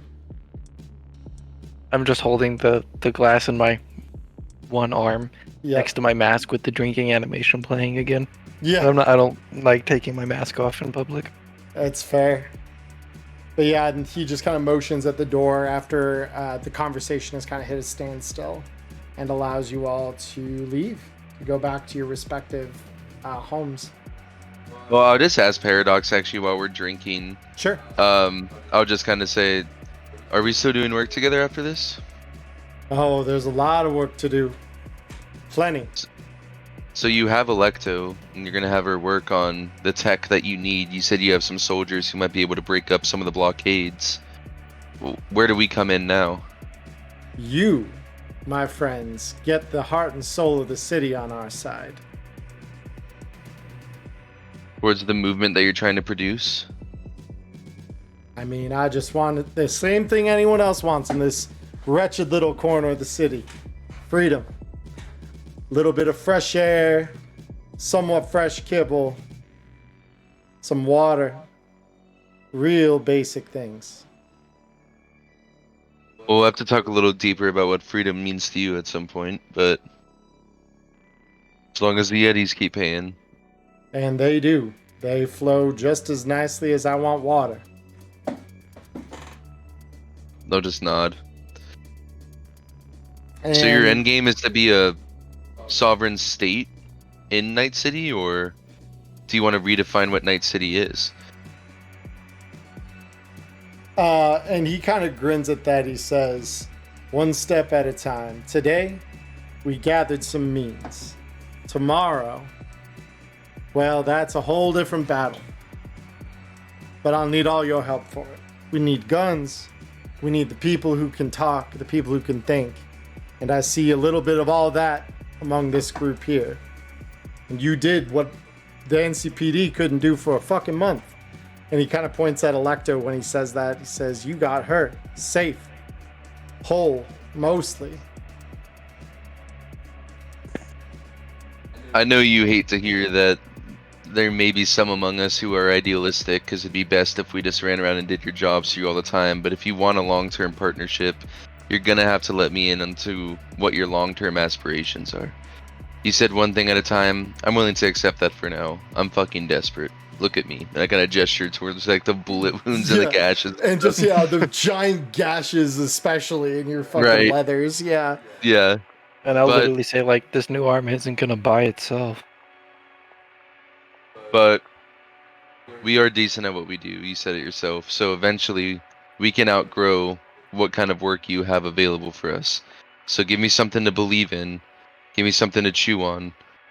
And I think this could be a long-term partnership. Breaking the blockades and making sure they stay that way is my first priority. So there's a little bit for you to hold on to for now. Beyond that, well, I got some friends that I'd like to talk to you again very much in the Glen. Well, I look forward to it then. And so, and again, he kind of, now he does grin, because again, that apparatus was kind of taken away from his mask so he could drink. He says, but rest tonight. We got plenty of time tomorrow to talk about all that. Okay, can I roll human? Not to be cringe, like, you know, the D&D insight check, you know, but like, I just want to see, you know, if he is like seemingly holding anything back, or if he just seems kind of like a, you know, like a confident gentleman who really believes all in due time. You know what I mean? Yeah, go ahead. So I kind of like, I know he's playing some cards close to the chest. I just want to see if there's like intent where there is like a manipulative value here, or if it's just like he just knows how to do this because he's been doing it for a while and he knows how to, you know, like drip feed info when needed. Yeah, go ahead and let's see what we get. 17. Okay. Yeah, I mean, you don't get the sense he's being manipulative. You do get the sense he's being like incredibly charming about the way he's presenting this. And you know that is, you know, that charisma could be interpreted as manipulative in some fashions. But more than anything, you do get the underlying sense that he truly does believe in what he's presenting to you, and that so he's a fixer with a cause. Like he actually has like something he believes in long term. That's not just benefiting himself necessarily. That is definitely the sense you are at the very least getting from him as he says these things. Yes, like cool. He is playing things close to the chest. You recognize that and get that sense. Like, yeah, there's some things he's not saying, but the things that you get the sense like he's not keeping anything from you maliciously, right? This isn't to malign you. It is just because he needs time to work through the plan. Cool. Yep. The entire time that Matchlight and Paradox have been talking, I've been leaning up against one of the back of the chairs, not sitting in it because I'm standing, holding the glass, and I'm just going to look at Matchlight through the entire thing he just said and go, dude, so much talking, my head hurts, and I'm just gonna take the rest of the whiskey and finish it off that's in my glass. Yeah, that's fair. How do you think my head feels, Choom? And I'll look right back at you, just take off my shades, and both my eyes were just readily available, red and blue, and I stare you straight in the face and say, well, at least you still have your head, and put my glasses back on and walk out. Yep. We were close there. Yeah. So you all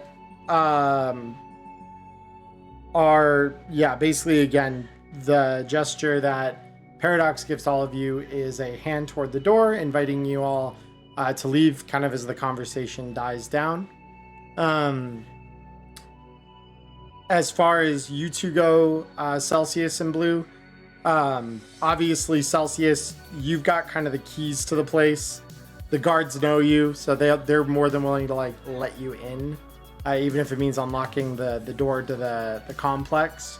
Carpet and Matchlight, you go back, and Alecto and Livewire go with you to Kabuki.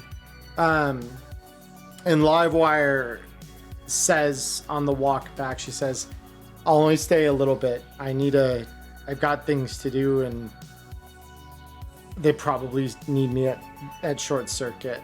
I can't be out here for too long, but I'll make sure that at the very least she's better before I go.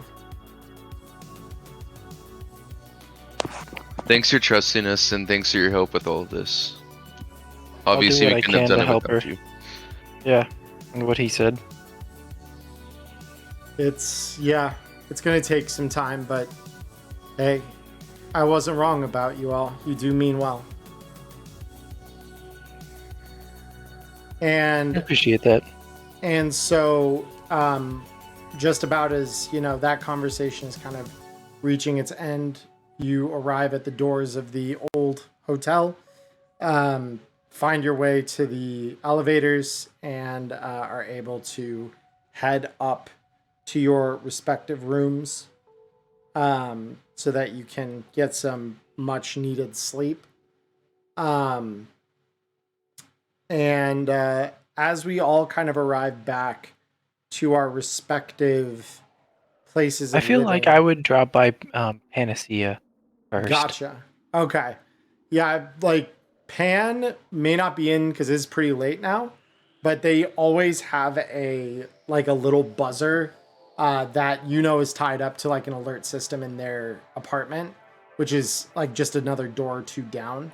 So Buzz.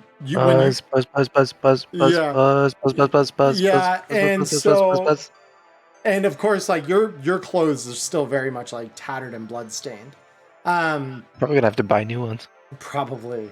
And so as you keep tapping on this thing, Pan opens the door and just kind of like, oh god, it's fucking 2 in the fuck. And she like looks, or they look at you and just like say, hold on a minute, and they look. Nope, you are missing an arm. My top is ruined. Fucking arm. And at that, Pan kind of like takes a second, rubs their eyes, and just looks at you and says, "Okay, yeah, table now," and just immediately starts like running their hands under the faucet with soap to like clean up because they know they're about to do some kind of surgery. And they say, so you mind telling me exactly why it is I'm scrubbing it at 2 in the morning? Oh, it's because my arm fell off. I figured you figured that part out already, Doc. Mhm, I don't it's know. more- You it's need to get more- your certification redone? And I thought you were supposed to tell me what's wrong. And so they put on their long surgical gloves, grab a an air hypo, and they said, and I thought you knew just as well as I do, my license isn't applicable anymore. And they tag your neck with the sedative right as they say that. So they get to work on installing something. Before they put you under, though, they probably would have lowered a screen in front of you that let you kind of choose what you wanted. Did you want a cloned limb, or did you want a cyber arm? No, I don't want a second cyber arm. I just want a cloned one. Clone limb? Okay. Or medical grade cyberware, whichever one's the cheap one. Yeah, I think, I'm going to double check, but I think they're the same. Because I don't think the book really is split on that definition. Create Critical injuries. Death save, stabilization. Critical injury, cyber section of your body that's been replaced with cyberware. Let's see, treating. Quick fix, da da da da da. Let's see. Because I'm trying to figure out what the deal for that would be.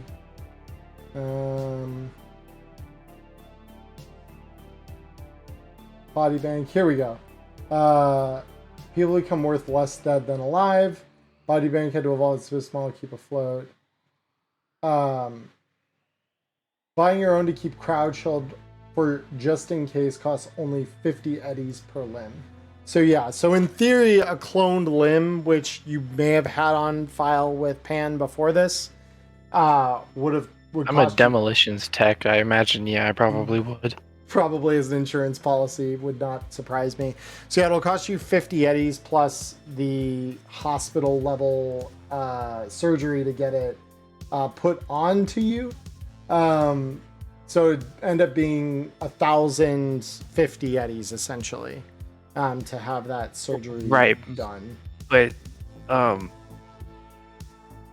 Paradox is going to pay for it, right? Oh yes. Okay. So yeah, as you wake up, Pan would just say, because it's probably going to take till the morning. Like the sun's going to be rising when you're finally done getting surgically fixed. And so as you kind of come out of the sedative and can see that like slightly mismatched shade of skin that is like pale as hell. Like obviously you're usually wearing a mask and stuff, so even like your regular skin isn't particularly dark by being tanned or anything, but it definitely is better than this, which is just like pure white, like white as snow. And you feel out the hands, and the hand and the arm, and it's all moving like it should. And Pan looks at you and says, yeah, so while you were taking a nice sleep, which I'm envious of at this point, the fixer you work for, Paradox, he called over, everything's settled, you're good. Just, yeah, don't do anything too stupid like that again until I had a solid 8 to sleep. And with that, Pan kind of like make sure that you can blink, like runs a light in your eyes to make sure like they're tracking normally. And as soon as you're able to, like, they stand you up and say, all right, back to your place. I'm going back to mine. And like waste no time. I give them a thumbs up with my new hand and I just leave. Yeah, and they waste absolutely no time locking the door behind you as you kind of walk off, and they walk down the hall back to their own apartment. So with that said, you all kind of return to your dwellings, some later than others in the case of Carpet. But as you all find your beds, let's start right to left according to my screen here on Twitch. So that'll start with you, Matchlight. As you find your bed, what do you do? Yeah, so I'm pretty much just gonna be like mulling over how I want to depict, the footage that I got from today, because obviously it's pretty action-packed and has a lot of variables to it and implications. So I think I'm mulling over kind of like, again, what kind of ethos or presentation I'm trying to like achieve with what I'm gonna put together probably the next day. And then I also maybe go on my agent and start to look at different weapons and armor and like cyberware and things of that ilk that I could use to make it so that I can survive encounters like tonight with a little more certainty than almost getting murked, obviously needing to have like emergency first aid from a non-med tech in an elevator. So yeah, like I think there's a little bit of that too, where it's like I know that the path ahead is not going to be any less forgiving. You know what I mean? So, or any more forgiving, I should say. Sure. But yeah. So I'm kind of just thinking about that, and then I'll just take my agent at one point and just text Carp, and I'll just say like, "Hey, comma, glad you're alive." And then like wait like a minute, and then send a winky face afterwards. Yeah, and the I'm the unconscious, probably. Yeah, the agent, her AI in the agent would respond to you saying, "Carpet is undergoing medical treatment at this time. She'll respond as soon as she is able." And like, just leave it at that. Yeah, exactly. But with that, then you would just find sleep after you'd kind of mulled over the story a little bit. Yeah, I probably just pretty shortly after they're involuntarily go unconscious, and that's it. Very cool. Carpet, after your surgery is completed, and you find your way back up to your place, how do you, what do you do or think about? Probably just fall face first on my bed and just fucking pass out. Just no thoughts, sleepy. No thoughts, sleepy. Fair enough. Celsius, what would you do after getting back? Probably gonna just empty out the bag, put my guns down, clean them, make sure they're reloaded. Try to just sort of chill, because like it's been a non-stop fucking move day. I'd probably just sit on the bed for a little bit. Yep. Just stare off into the distance. Not much to think about. It's a typical job for me at this point. Yeah. Sort of just look back at the crew in my head and be like, wow, these people are pretty fucking proficient at what they do, and hopefully we can keep working together, because it's going to keep piling in the money. Yeah, the Eddies are good there. Because I've got plenty of ideas on what to spend them on. I just not quite there yet. Fair. And last but not least, Blue. Who is tinkering with his armor jack, the patching all that back together, thinking about something that he can try and have on hand so that he never has to walk into a situation naked like that again. Yeah. Respectable. Very, very respectable. All right. Well, let's talk IP, because IP is definitely good. Honestly, this is one where I think everyone definitely contributed pretty highly to things and did their absolute best. Things did not go off without a hitch this half of the gig, but I will be awarding the group itself 60 IP for sure.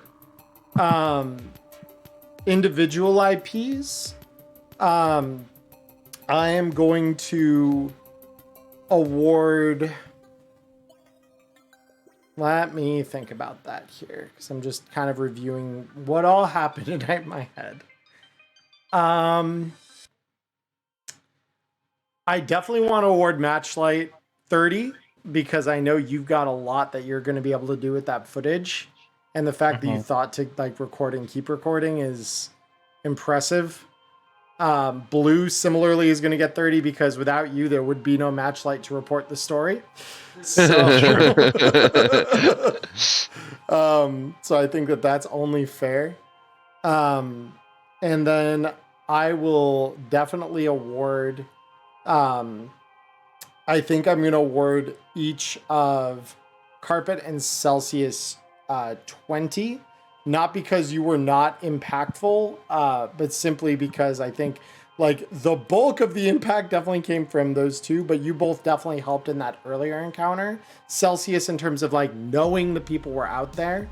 And I think that Carpet, you did a really good job, both in that first kind of scuffle and like subduing that and making sure that didn't go anywhere.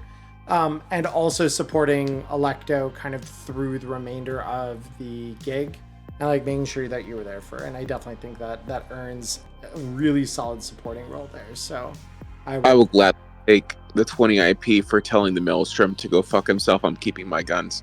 Yeah, that is also fair. But yeah, I'm going to award those. Those will be your totals. So Hell yeah. Yep. So for us here on YouTube, that is going to be it for you guys. So reminder, this is going to be the last episode for basically 2 weeks, because I will be off next week due to being at PAX Unplugged. So I will be on the East Coast, very far from my computer, and will not be getting back here until we normally would kind of be getting ready to go live. So I'm not going to stress myself out like that. If any of you are going to PAX Unplugged though, and you would like to hang out, definitely look for me. I will be helping out Artel Surian Games every day of the convention in some capacity. I'll probably be hanging around that booth quite a bit. So feel free to come by and say hi. And when I'm not working, I'd be more than happy to go and talk with anyone or meet up. But yeah, for those of you on YouTube, I hope you have a wonderful morning, evening, or afternoon, wherever you are in the world. Stay healthy, stay safe, and until next time, peace.